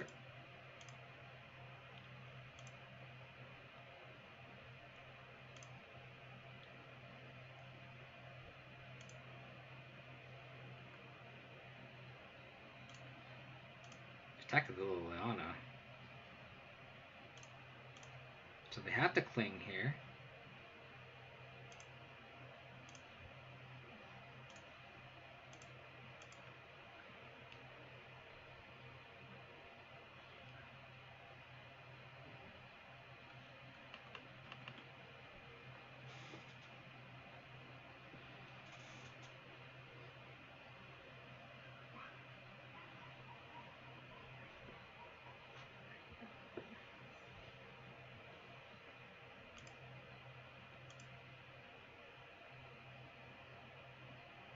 So Progenitus is going there.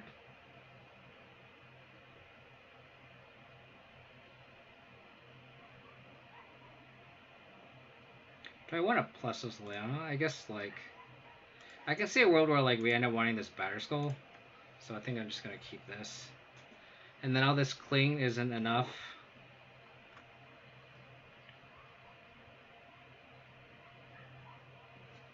I see a lot of people trim on Snapcaster in like these mid-range decks. I don't understand, just because Snapcaster is such a good card. Like, I feel like Snapcaster is like a 3 to 4 of, I feel like. But then everyone seems to be on 2.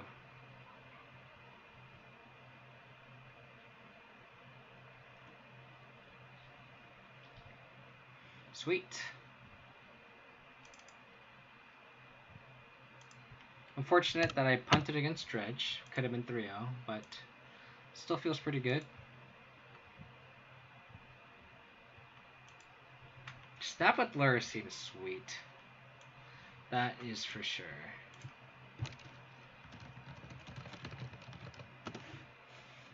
If only you could bring it back from instant speed, Snapcaster would be so good. But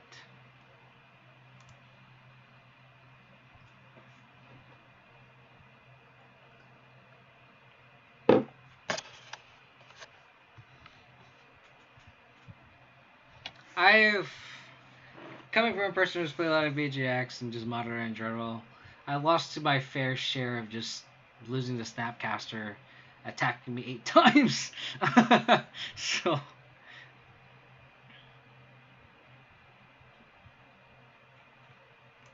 it's really Bolt Snap Bolt. Bolt Snap Bolt.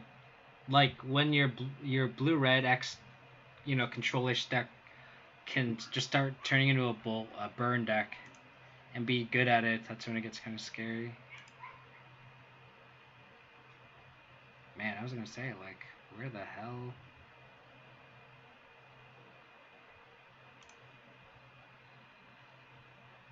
Spotting this fetch land here.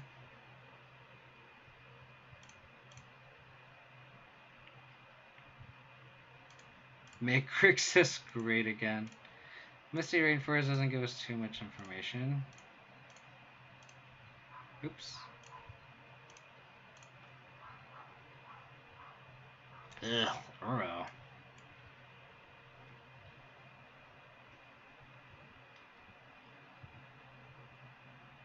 Probably just take the Cryptic Command.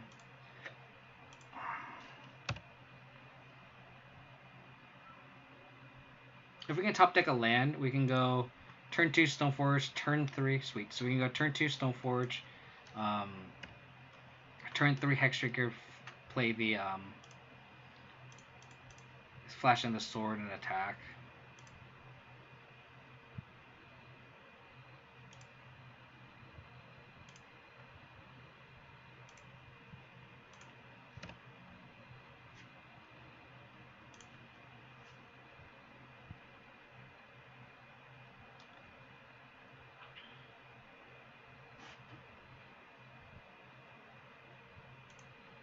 Oops.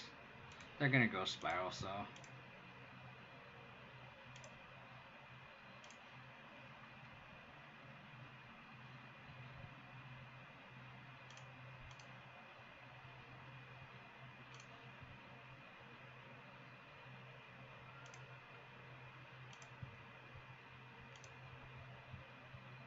Sassus Trophy.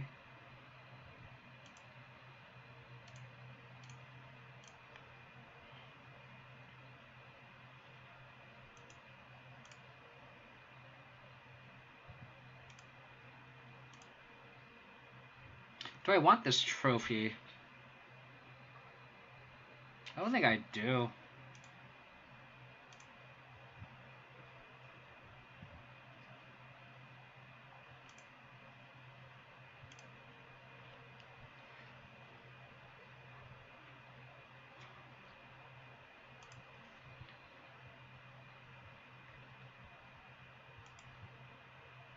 Yeah, Uro is just so obnoxiously powerful, it's ridiculous. Like, Uro just needs to go. It just does so much for what it does. Like, it's just gonna skip an Uro here, and I don't think I can win this game.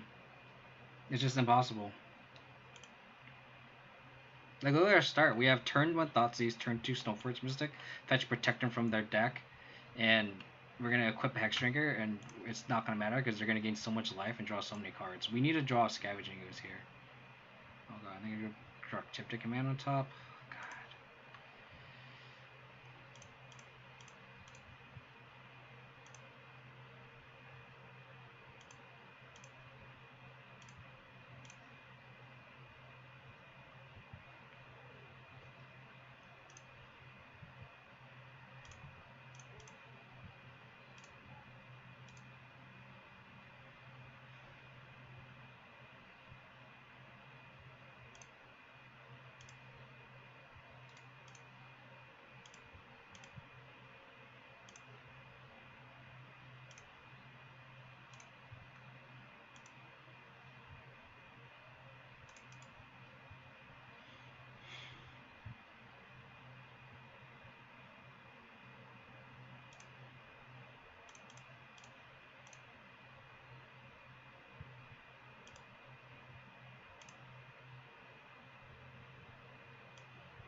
Do I want to get Batter Skull or sort of Feast and Famine?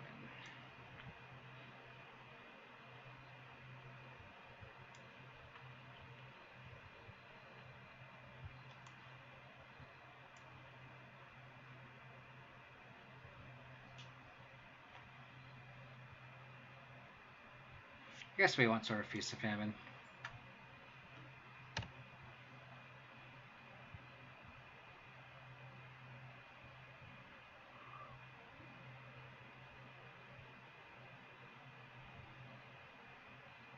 Oh my gosh. Time Warp?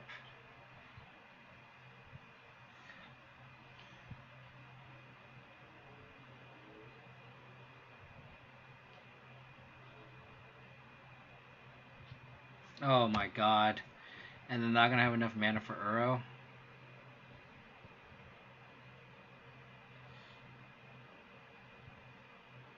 Yeah, he's on Reclamation.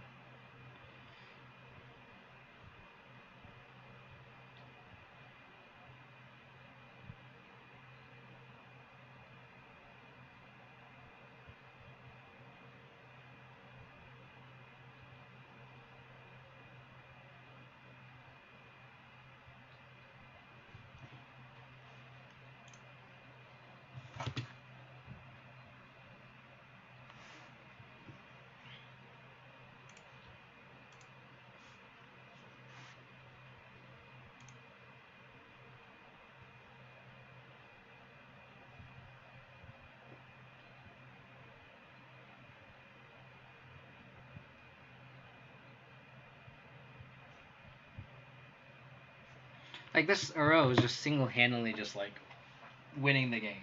It's like, that's all he did is cast Uro. And, like, I can't win. Like, I can't win. And I hate Uro because of this. All our opponent's done is literally cast Uro. Like, I Growth Spiral, like, whatever he ramped. Oh my god.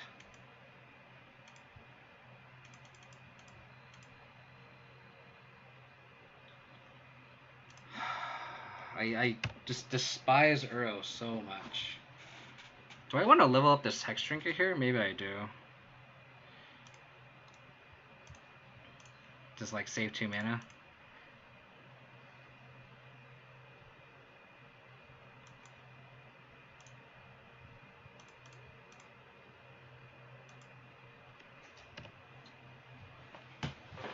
Like, they just gained 6 life casually from Uro ramping, and then now we're just gonna die to Escape Shift here. Like, if they have Escape Shift, maybe this is just like, I can't tell if it's Team Wreck or if it's just like, probably it's Team Wreck with like Time Warp and Exhaustions and stuff.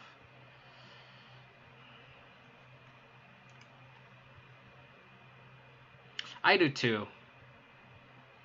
At least Oko, you deal with it, and it's like, okay, cool. Like, Uro's just like, alright, it just keeps coming back, and it's like, it doesn't matter what you do.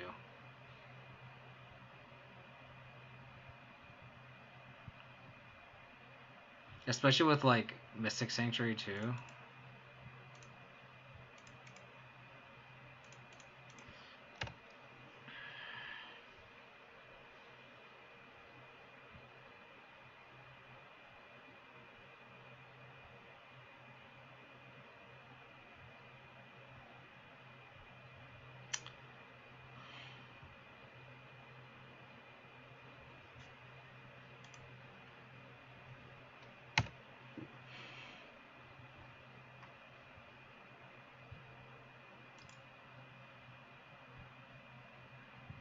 It just all your opponent did was cast Uro.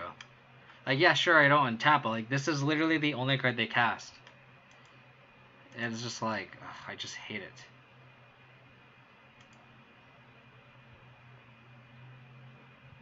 Like a single card shouldn't steamroll like this. It shouldn't do this. Like Stoneforge Mystic gets Batter Skull, okay, yeah, but then it doesn't drown your opponent in card advantage and deal 6 damage at the same time. It just doesn't make any sense.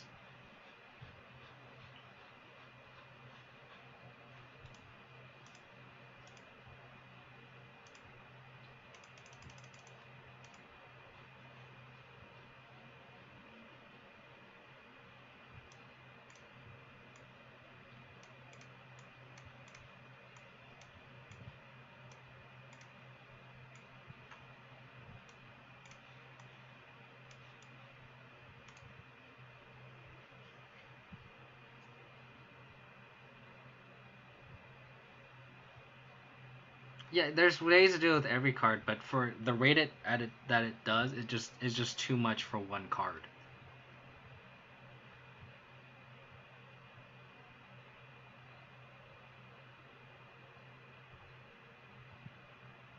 Like just because, like, saying Graveyard Hate is good against Arrows is it's the same argument against Deaththreat Shaman, and Deaththreat Shaman does too much for one card. Like Deaththreat Shaman is banned for that specific reason, where it just does everything for that card. Yeah, it's 1 mana. You can argue that, but Uro is 3 mana, and then it does way too much for 3 mana as well.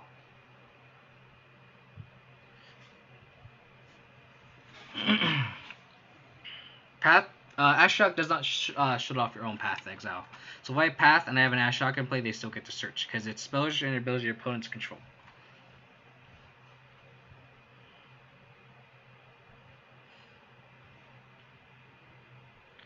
I think Team Rec has like trophies and stuff. It's like I kind of need the trophies, but they're kind of bad. I might just trim one maybe.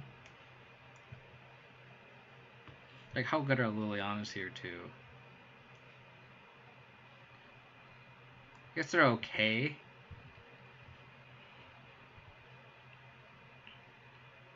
Gotta take subscripted commands, so I kind of want to just try it. It dies to everything though, but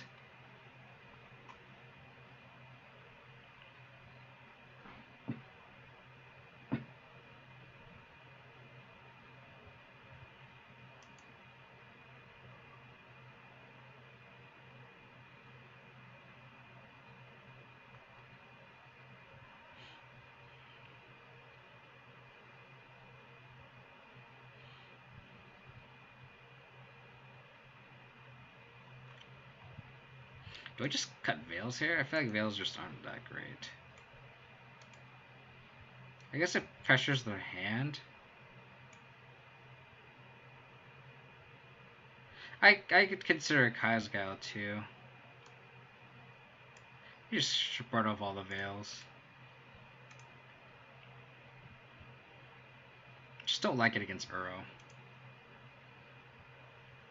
Sure.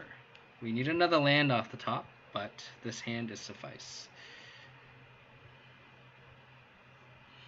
That doesn't matter how good the rest of the shell is. Uro is just so good. It doesn't matter.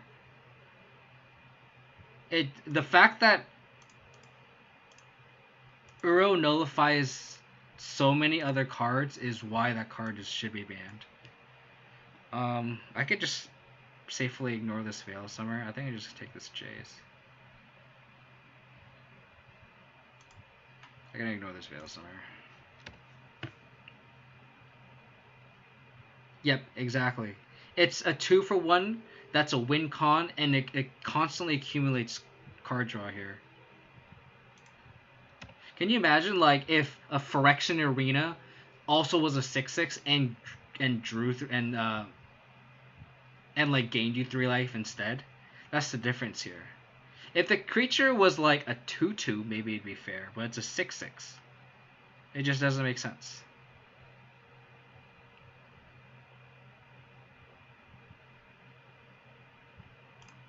I'm gonna play Termaglyph here. And then I'm gonna Ashiok target myself because I don't want to get veiled.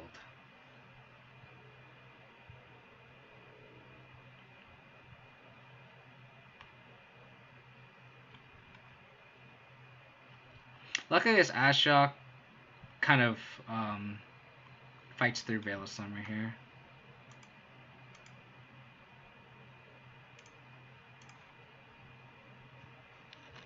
Lurrus is a good draw.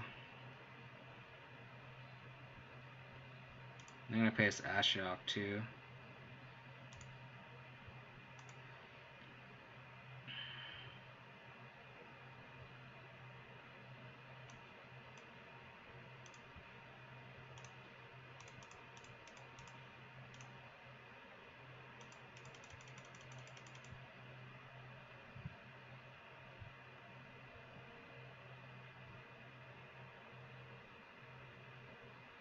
Wow.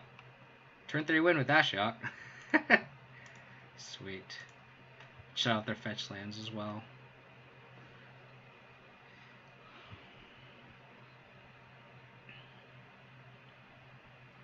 It's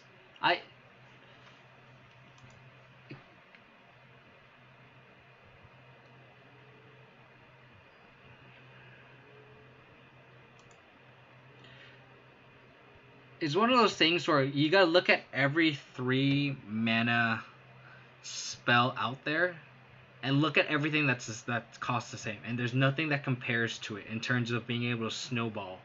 Like, there's a good tweet that someone posted where it was like, there are Mold Drifter effects and Baneslayer effects, where a Mold Drifter doesn't win you the game necessarily, but it accumulates card advantage at one shot. And then you have Baneslayer Angel that wins the game. You don't combine those two together and make it 3 mana. Like, you just don't do it. Like, you don't. Like, you don't combine those two together. I'm going to mulligan this. As much as I love this Ashiok, and Ashiok won the game.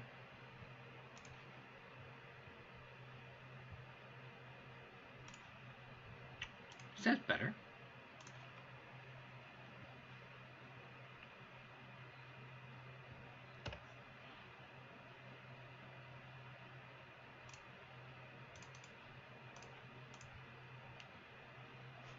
No Veil of Summer. Chandra, what the hell?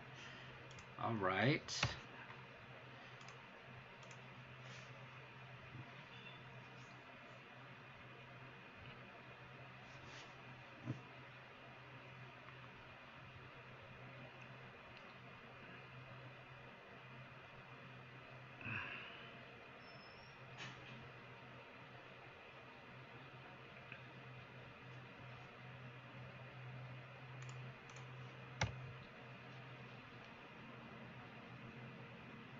They're scared of Burrow. That's funny. Oh, I guess they want to play Serum Visions too. That makes sense. Bottom's good for us.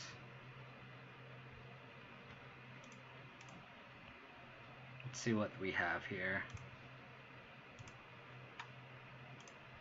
Playing Marsh we do not want.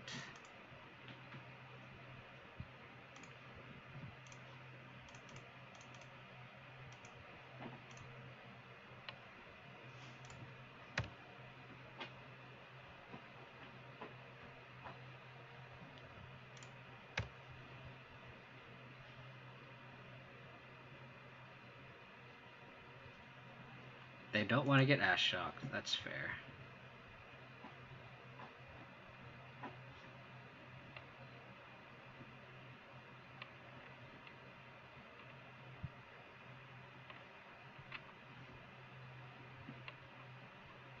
Bomb's good for us.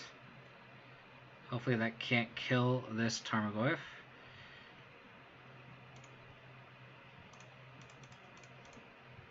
Okay, this Ashiok here.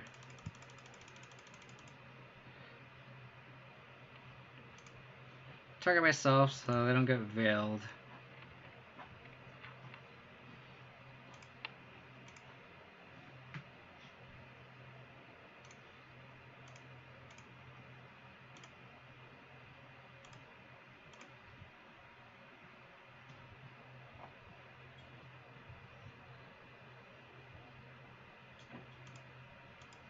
Gross. This is what I'm talking about. Why does it gain life? Why does it ramp? Why does it do all these things?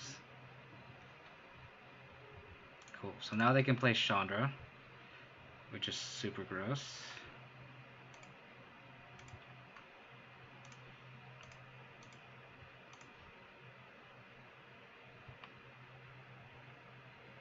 Target creature. So we don't care about that.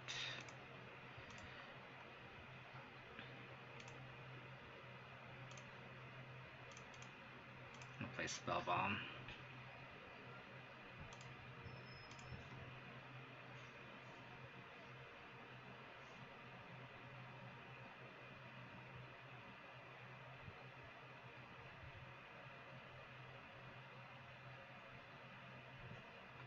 Sure.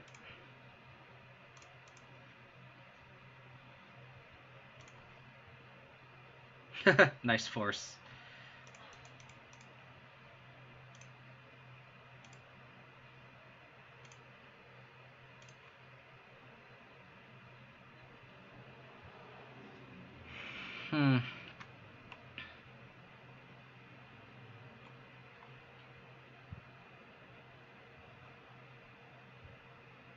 Do I get greedy here and just ignore the Chandra?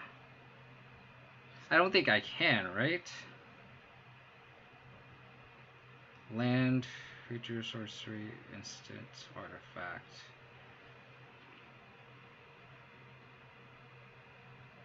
So I can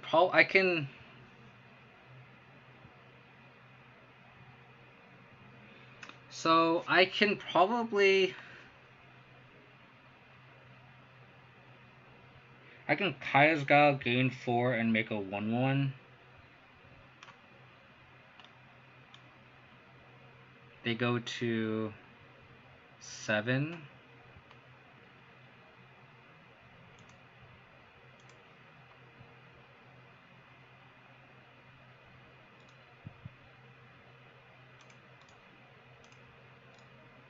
Because there's no instant in the yard.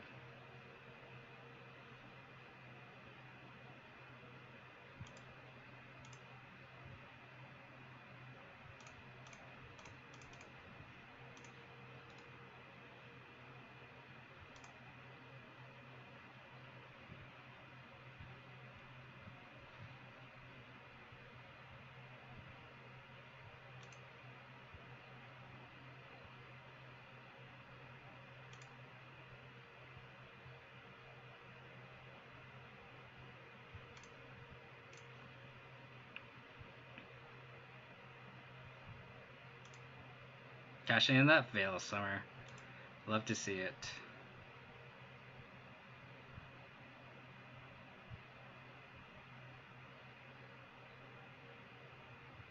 Okay.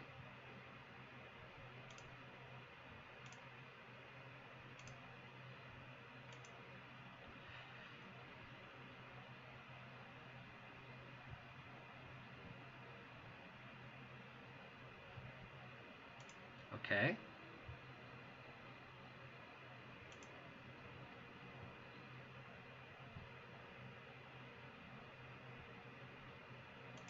Okay.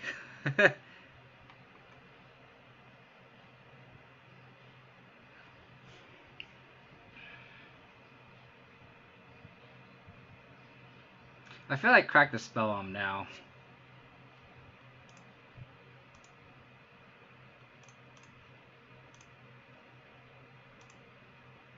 I don't want to get like Snapcaster Mage or anything.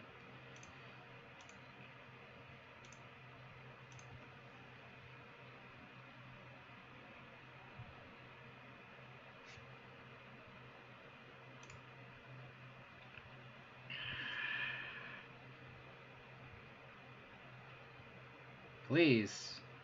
Please.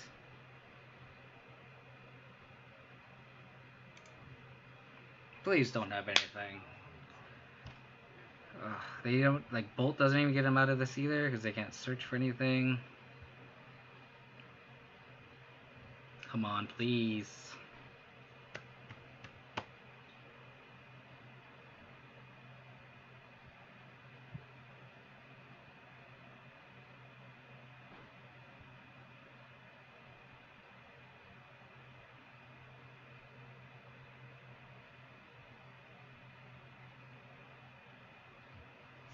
Well, okay.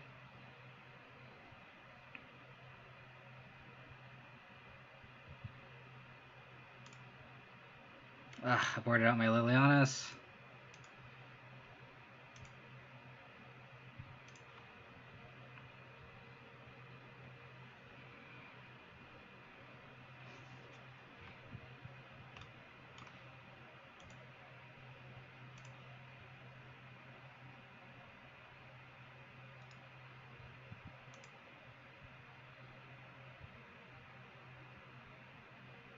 I think I have to attack the Jace here.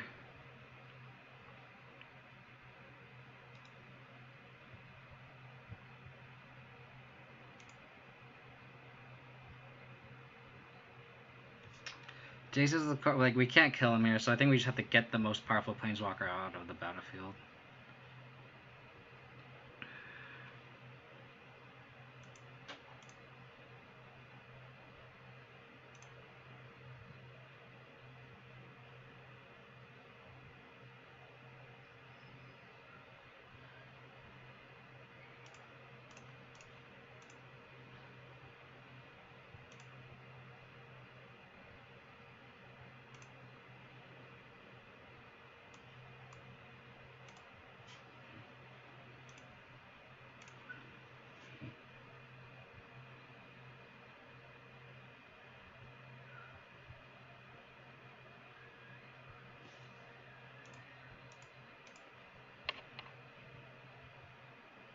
Why did they search there?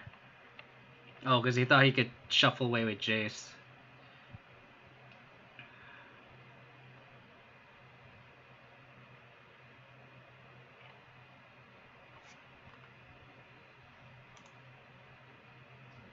Nice.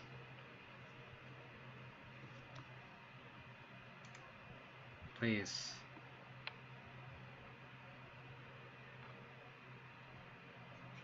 Oh my god, so many redraws. Yes! Oh my god. I wanted to block this. I wanted this Ashok to keep us stay on the battlefield. So I played the Stoneforge instead of a Gaddock because I feel like I'm incentivized to chump block here anyway. I can see an argument for Teague over Stoneforge Mystic. I think you're right, probably right, Ursa B. Elf. Sorry if I'm totally butchering your name. I think you might be right. It might be correct to... It might have been correct to play the Teague first.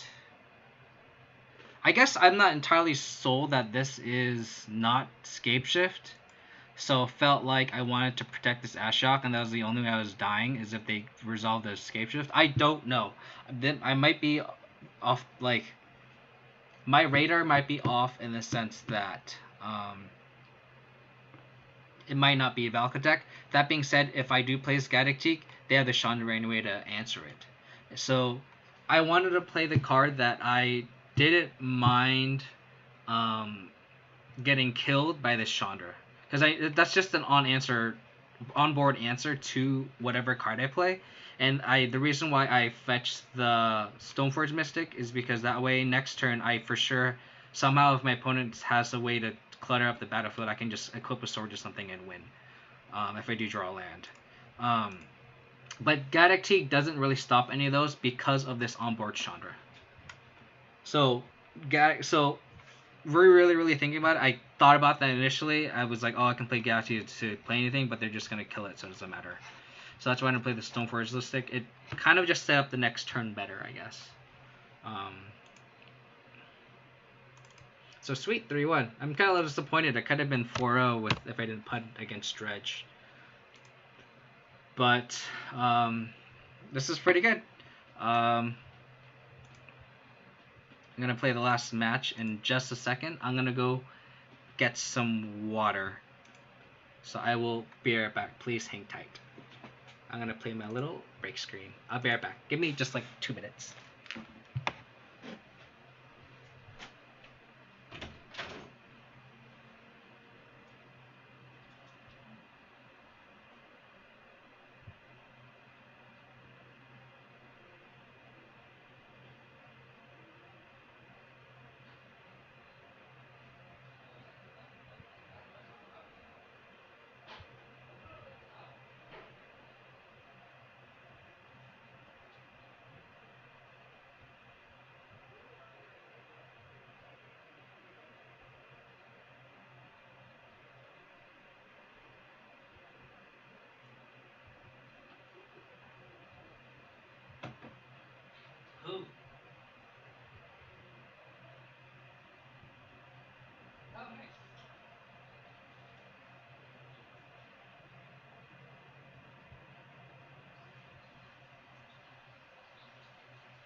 Man, that last match got my heartbeat going pretty fast.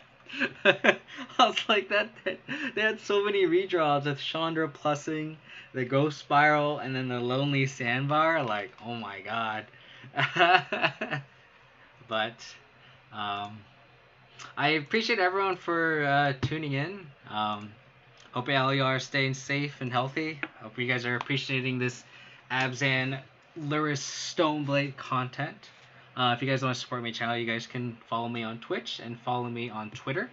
It's twitter.com/KODiamonds22 at the end of it. You can see on the bottom of the screen, and you can follow me on Twitch. And then if you guys want to see more archive videos, you guys can subscribe to me on YouTube. It's youtube.com/KODiamonds. The Twitter is the only one that has a 22 at the end of it because someone stole my Twitter, my name, KO Diamond. It sucks. Do you take duck requests? I want to see some Jun Smash. Yeah, I can play some Jun for you if you want.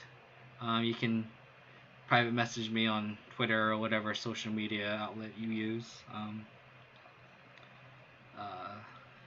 Just let me know. Yorion.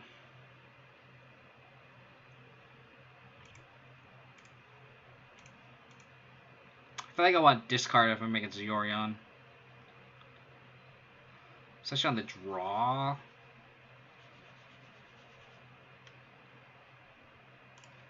I think we have to keep it. I don't think we can just mulligan a hand like this. Watery Grave. Could be Niv Mizzet, which would be very annoying. I'm gonna play this bubble and do it on my opponent's, and then my opponent's turn.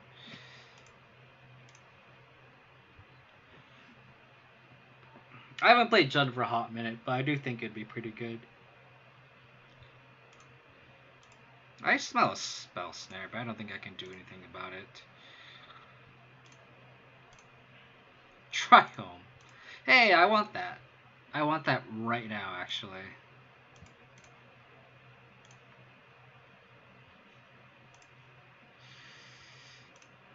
All the Lilianas. If we're against a Bolt deck, my Goyf outgrows it now. Any Yorion deck feels like a bad matchup for us, quite frankly. Any Yorion deck just seems like it's just a value generated deck. Teferi. Ugh.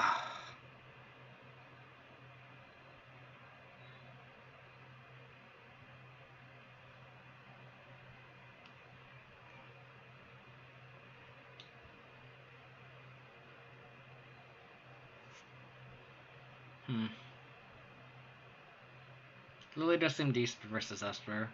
I guess we want to get this Liliana down now. Just start accumulating value from it. Probably discard this other Liliana. God. Supreme Verdict. Esper Control. Okay, got it. I get the message now.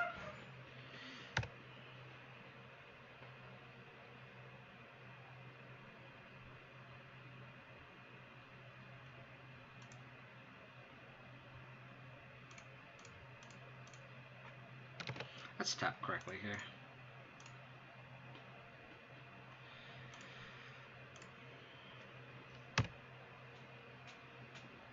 Yeah, it looks like it's just hard control. The Yorion is just like a late game win con. Let's go. I don't think this matchup is very good. Them getting stuck on 3 lands is good for us.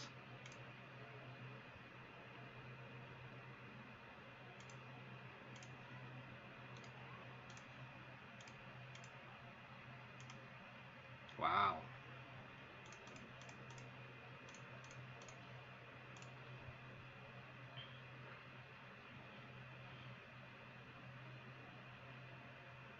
If this, oh, they had another force. I was hoping they had like a mana leak or something, and then we'll just, so that like we can beat out the counter spell, so there's Lurrus takes over the game. But if their only counter spell is force, that's unfortunate.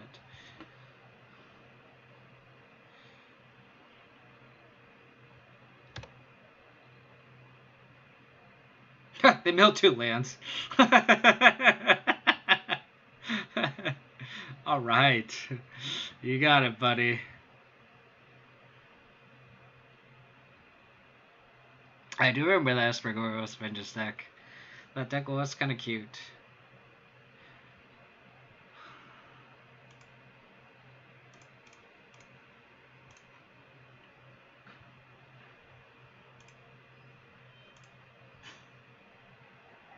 Here I want a Sword of Feast and Famine.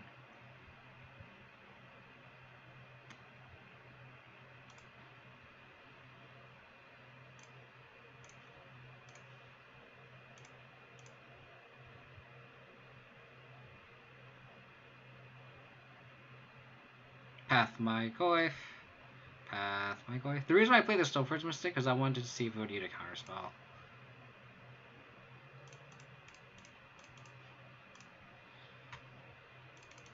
Because then it would grow Orga because there's no creature in the graveyard. Cast Abzan Lurrus. Maybe we're extending here.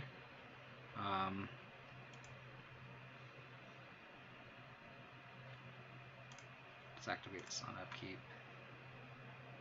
Hopefully it's not a land. I spell a Verdict in hand. Bring to Light. Looks uncastable.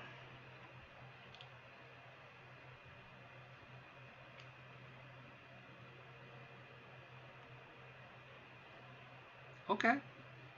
Okay. So it's just like Esper Bring to Light? I'm still firmly believe that this is not a good matchup.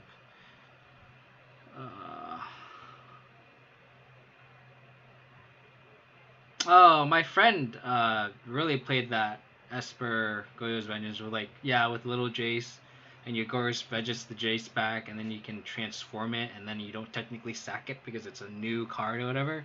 It's pretty sweet. It's pretty sweet. And then it stays, yeah. It's a cool card. So, bring in the Veils, bring in the Ashioks. Galactique seems sweet. So like Esper, what did we see? So we saw like Verdict, Teferi, Thought Scour. We saw Waterlog Grove too, so they're probably on Uro as well.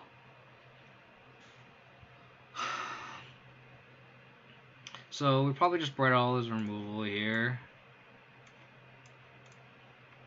Do we want this trophies? I mean, I guess we want to remove with like Teferi too. Iona, yeah, like the 9 mana can't cast any colored spells you choose. Pretty sweet. It's a pretty sweet deck, for sure.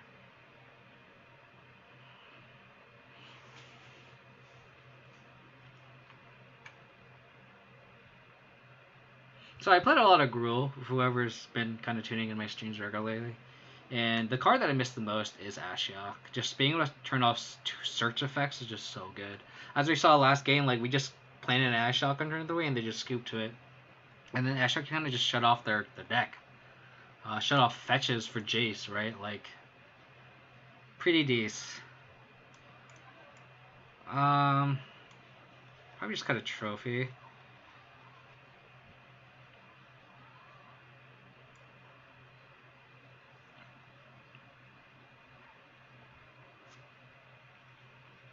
The deck is pretty cool.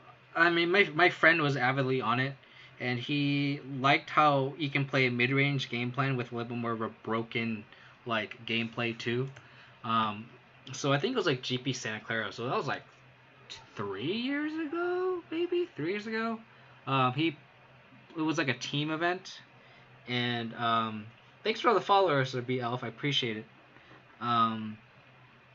And his team was his team had Jose, a guy I play EDH with, and I streamed that as well. But he played against Pete's Garden Oath, and he was on Esper, that gross Esper list, and he beat Reduke on Jund. And I think so. This was like 3 years ago, and Jund was a really good deck at the time. It was definitely tier 1. So it definitely shows the power of that deck.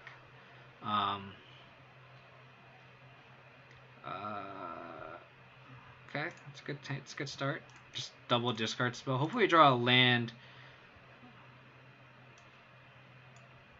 Yeah, I'm definitely taking that Veil. um, hopefully, we draw a land in the first two draws. I'm gonna just start Lilianaing here.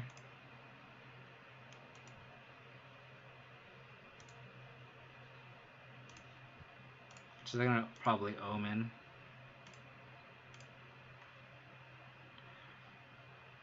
Okay, there's our land. So we have a pretty good open here where we can just kind of thought seize. Hopefully I don't draw a Veil. No way. Oh, okay.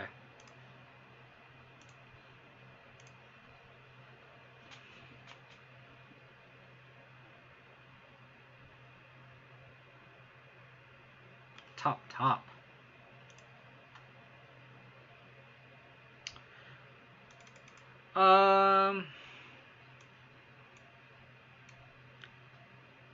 I guess we take Aether Gust and Teferi.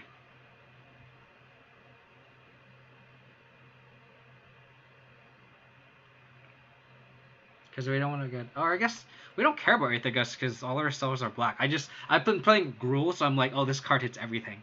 But it doesn't. So I'm kind of tempted just to take the Teferi and the Ashiok here.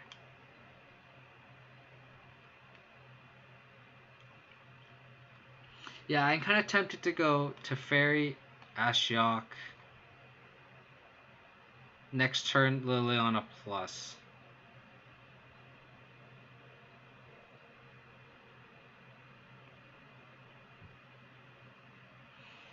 I could also go like Teferi plus Verdict, because I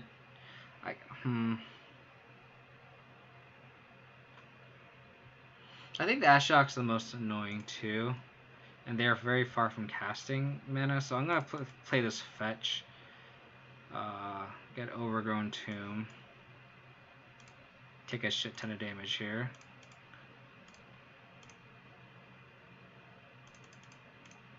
I'm gonna take this Ashiok.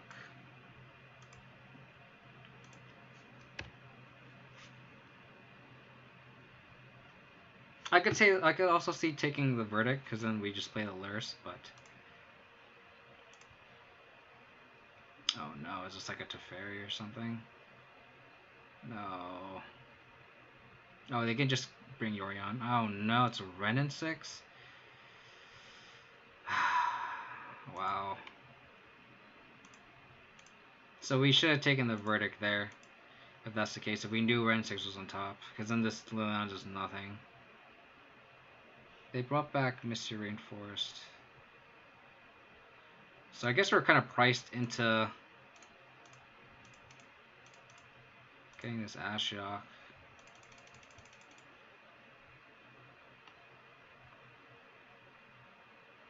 So then their fetch lands are shut off. So they have Misty Rainforest in hand.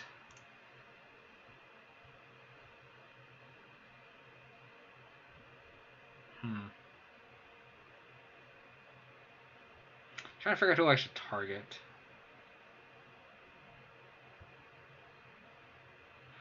I guess I should target myself in case I hit a bobble with Lurrus.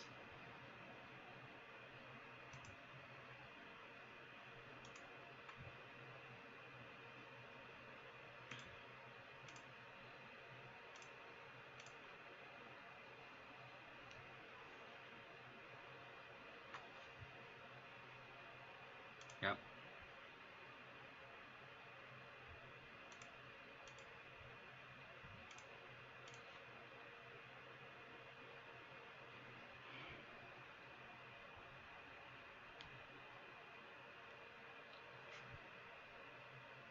I think we Veil here.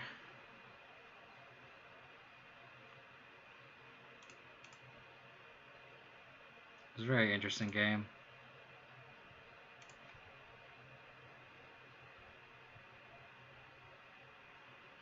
Them dropping the Verdict is good for us.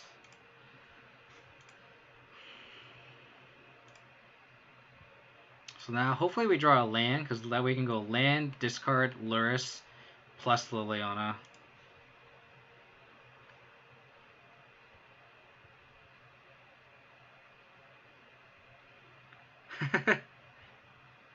Reed seems like a good guy, for sure. I agree.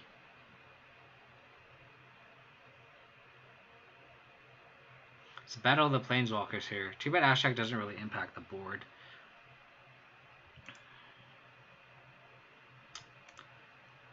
That's a cool play by our opponent. Abundant Engroving or Mystic Sanctuary.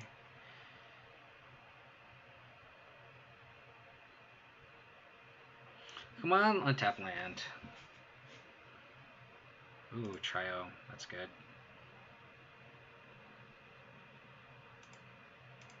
Untap land. Untap land. Untap land. Nice. Hopefully our Lurrus is protected at this point. Bring to light.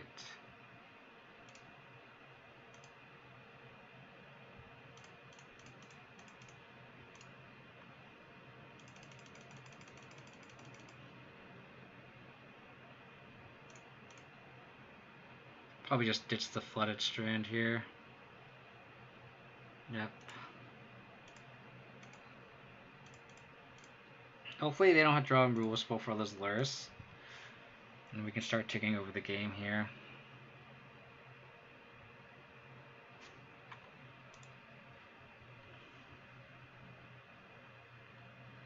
Okay. So the Bring to Light and Yorion in hand.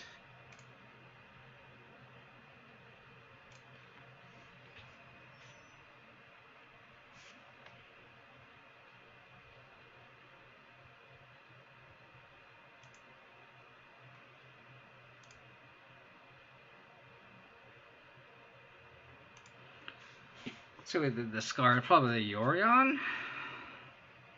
I guess they just got to Bring to Light, yeah. So I guess we can attack down this Wrenn.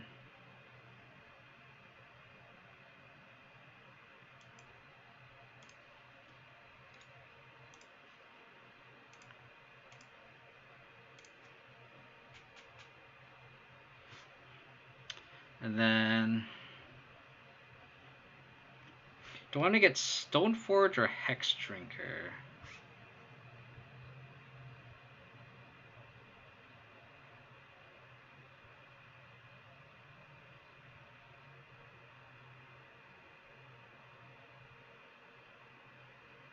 I guess I want to get the Stoneforge and get a sword.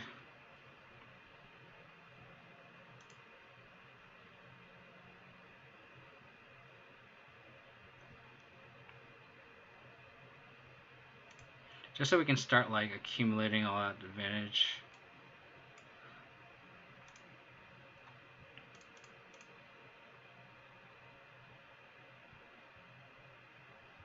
Hex Drinker also just wins the game too.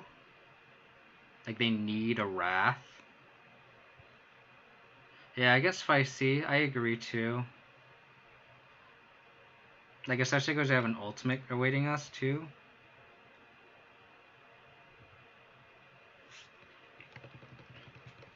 Yeah, I think you might be right. I think I might just get the Hex Drinker. But I mean, they do have to Fairy though. I think I want the. I think I want to get the sword.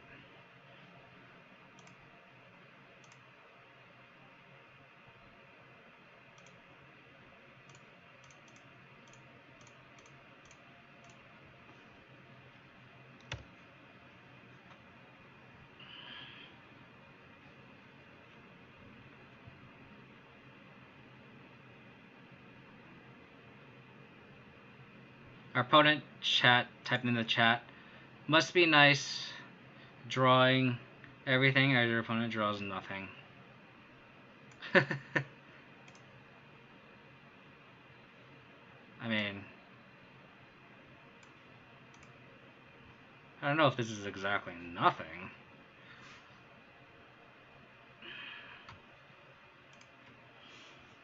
So they get to just draw 2.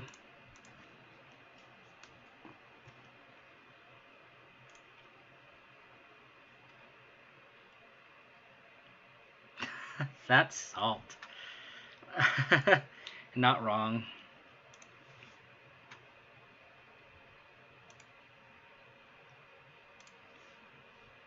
So let's see what he enchants. So rainforest and forest, because I want to put them in different piles.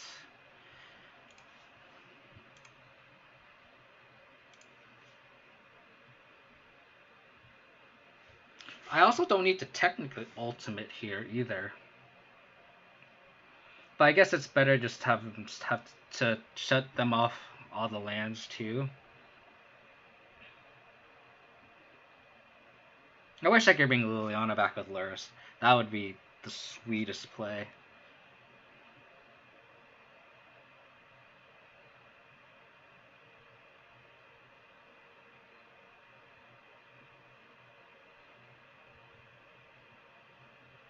I can also, yeah, I actually don't like, I actually don't mind minusing this Liliana and just getting aggressive here. And it keeps the Liliana on board. I actually like not ultimating Liliana here.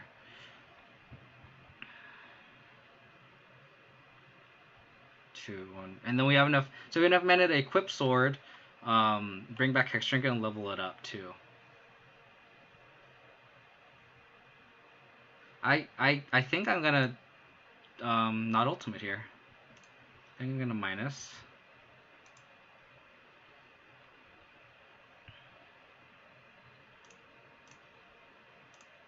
Equip here. And attack.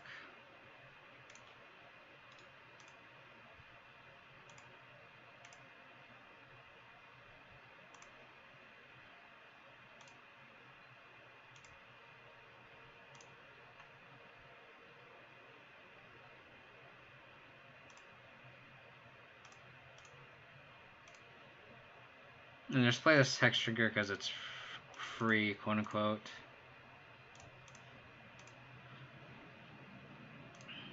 So we just lose to a verdict here, which is unfortunate.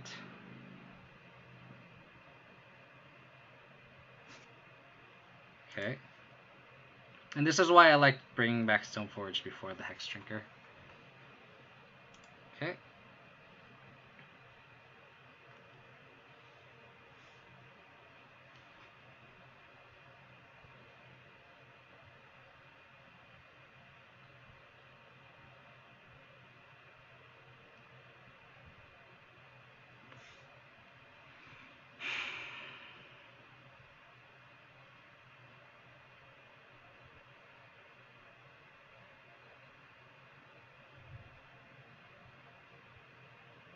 Opponent is salting off.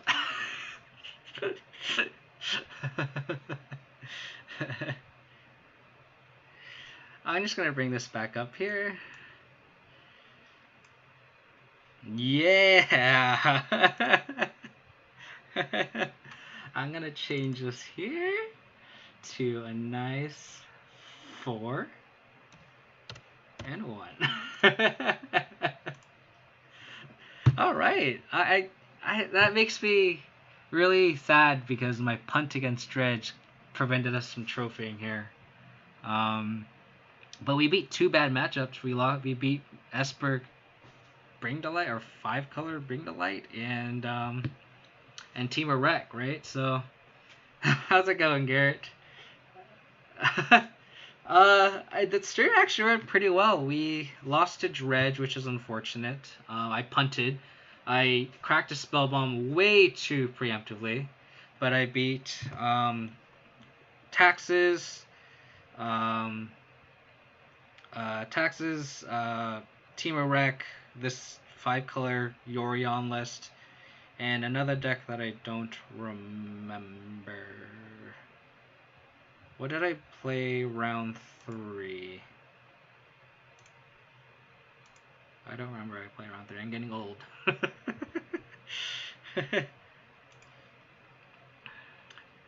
I don't open chests. I save them for ticks. I try to go infinite with it.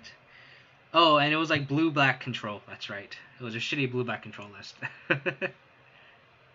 but um, but yeah, this list feels good. I should have trophied. If I didn't punt, I would have trophied. If I did punt against Dredge, that's what's so infuriating. I guess your pairings wouldn't be matched up. Like I wouldn't have played the same opponents. Um, but this list feels good. I like the sideboard. I like Gaddock. Gaddock has been very, very impressive. I like the explosives. The seal, the jury's out with the seal. There is a lot of Dredge, so I can see like boarding in another Spellbomb, but it also helps if he didn't punt against Dredge. But other than that, like I like this list a lot. I don't know what else I might change to it. I might. I was gonna ask. T seems very good. Yeah, I guess like cryptic command decks and stuff. Like against Team of Wreck, it just stopped. It stopped like cryptic command and whatchamacallit, and like it had time warp in it. So and just being able to shut off just like random like expel is just really, really good. I don't know if I like the second Guile. Guile is just okay. I was able to have a sweep play where I attacked their Team of Wreck opponent and grew Goyfs and killed their Chandra. But that would have been with any Kaya's Guile, any kind of instant, right?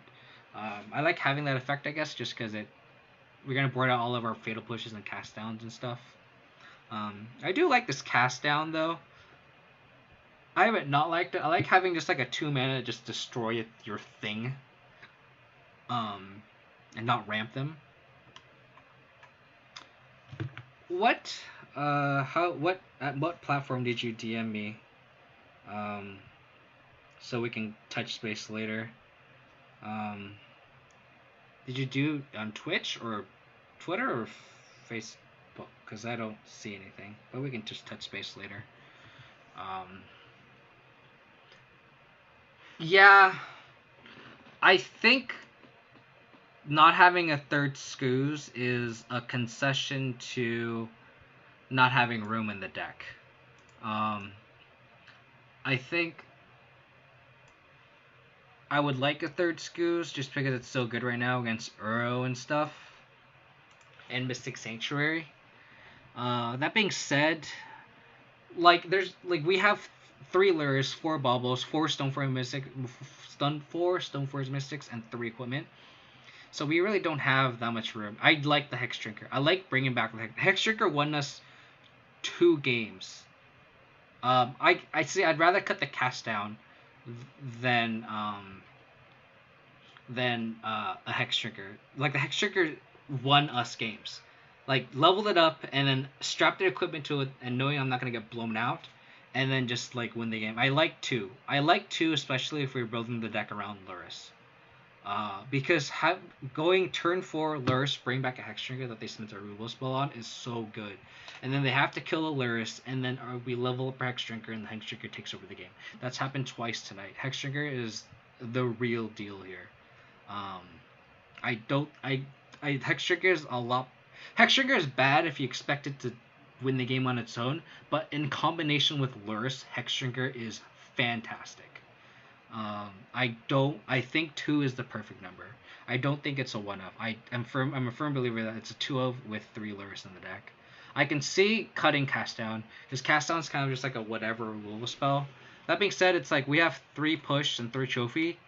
Most like removal lists have like 6 total removal spells, and then like some X amount of Kolaghan's command, right? Like with Jund, if you were to compare, like Jund has X amount of like Maelstrom Pulse or Kolaghan's command, right?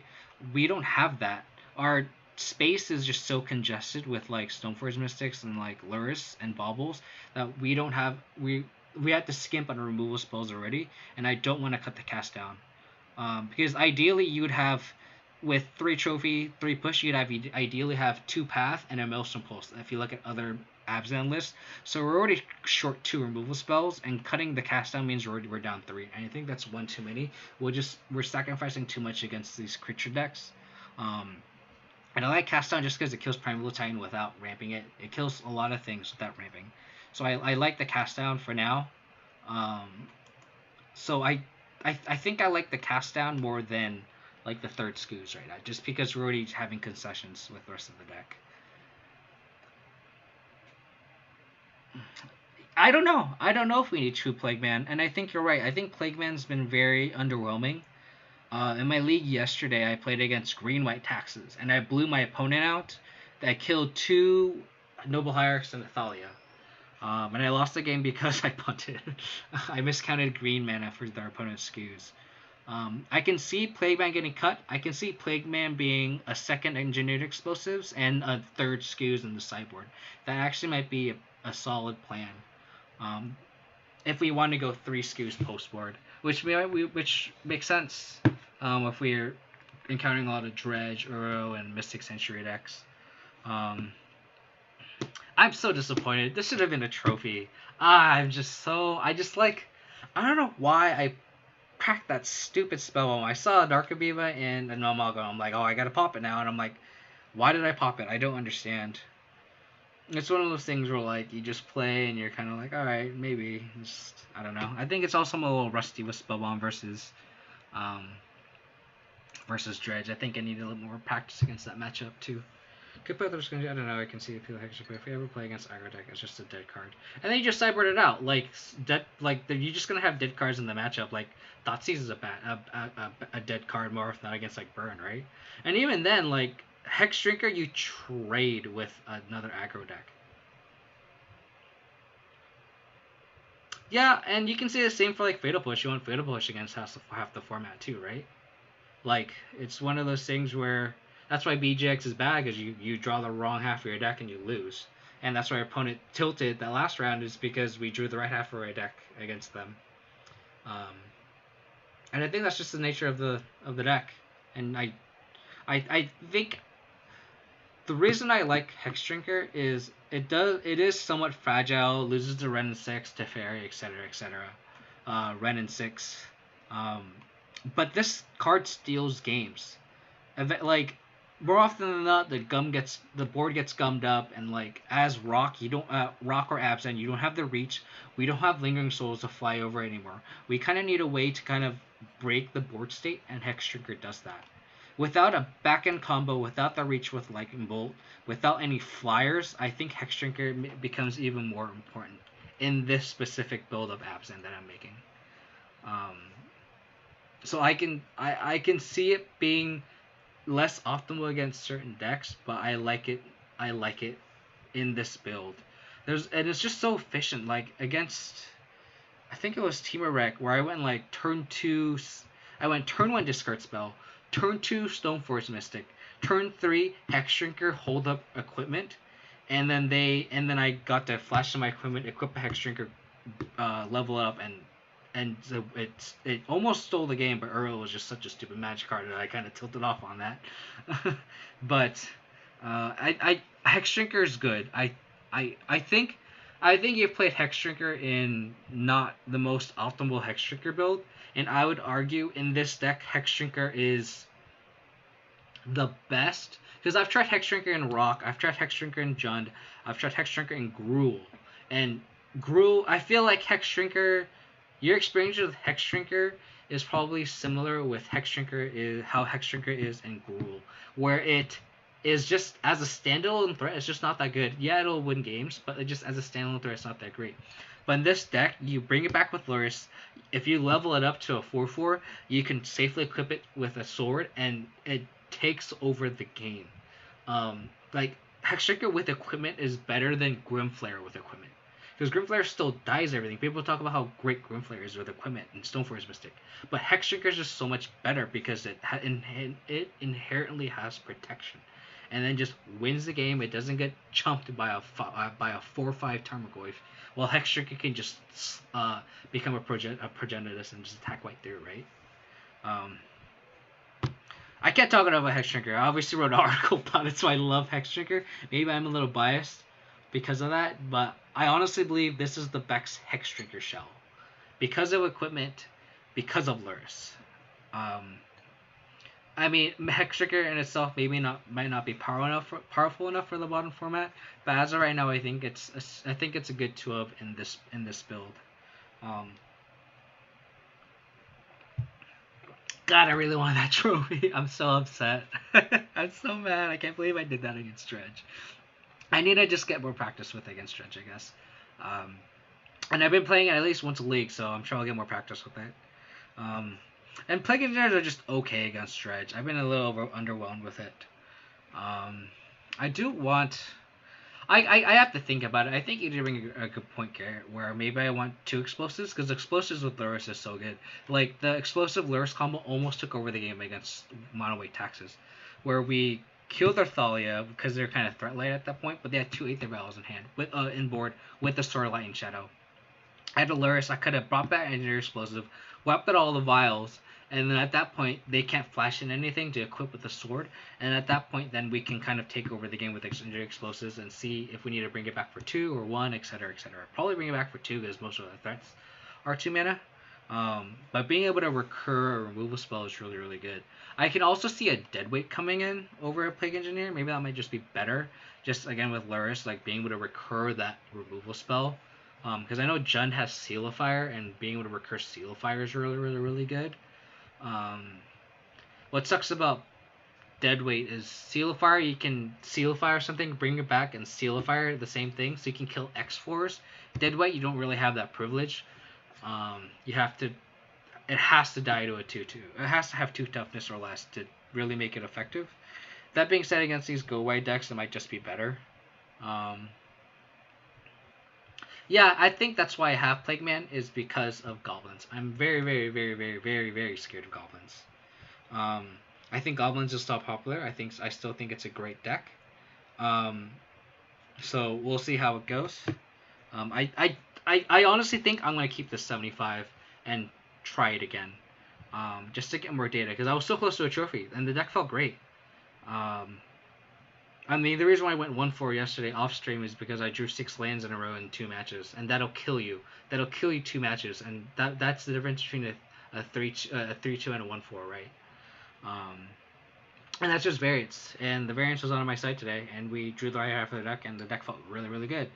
I really like Lurrus. I think Lurrus is the Bloodbraid Elf of this deck, where we go 3 mana, and then we can choose what we want to bring back. Do we want to draw a card with Bauble? Do we want to bring back Hexdrinker? Do we want to bring back a Stoneforge Mystic or a Tarmogoyf? So yeah, I really appreciate everyone for tuning in. Like I said, if you guys want to support my stream, you can follow me on Twitter, twitter.com/KODamage22. That's where I'll post my up-to-date times on streaming, because my streaming schedule is very, very inconsistent. You guys can watch my YouTube channel if you guys want more of my content. I've been streaming a lot of Abzan. I've been playing a lot of Gruul before that, Rock and Jund, BJX in general. Some EDH with my buddies as well. Obviously, you guys can follow my Twitch. Appreciate everyone for tuning in the chat. I had a lot of chatters today, and it was great. I really appreciate it. It was a lot of fun. Everyone talking about Blood Moon, bitching about Blood Moon, bitching about Chalice and Uro. It was fun. Again, I'll probably stream this 75 again if I can this weekend, or I'll probably play a couple games off stream this week. But other than that, I really appreciate everyone for the support and hanging out with me. It makes it really, really fun. I'll talk to you guys next time. Take it easy. Please stay safe and healthy. Wear a mask. And I'll hope to see you guys next time. Take it easy. Bye.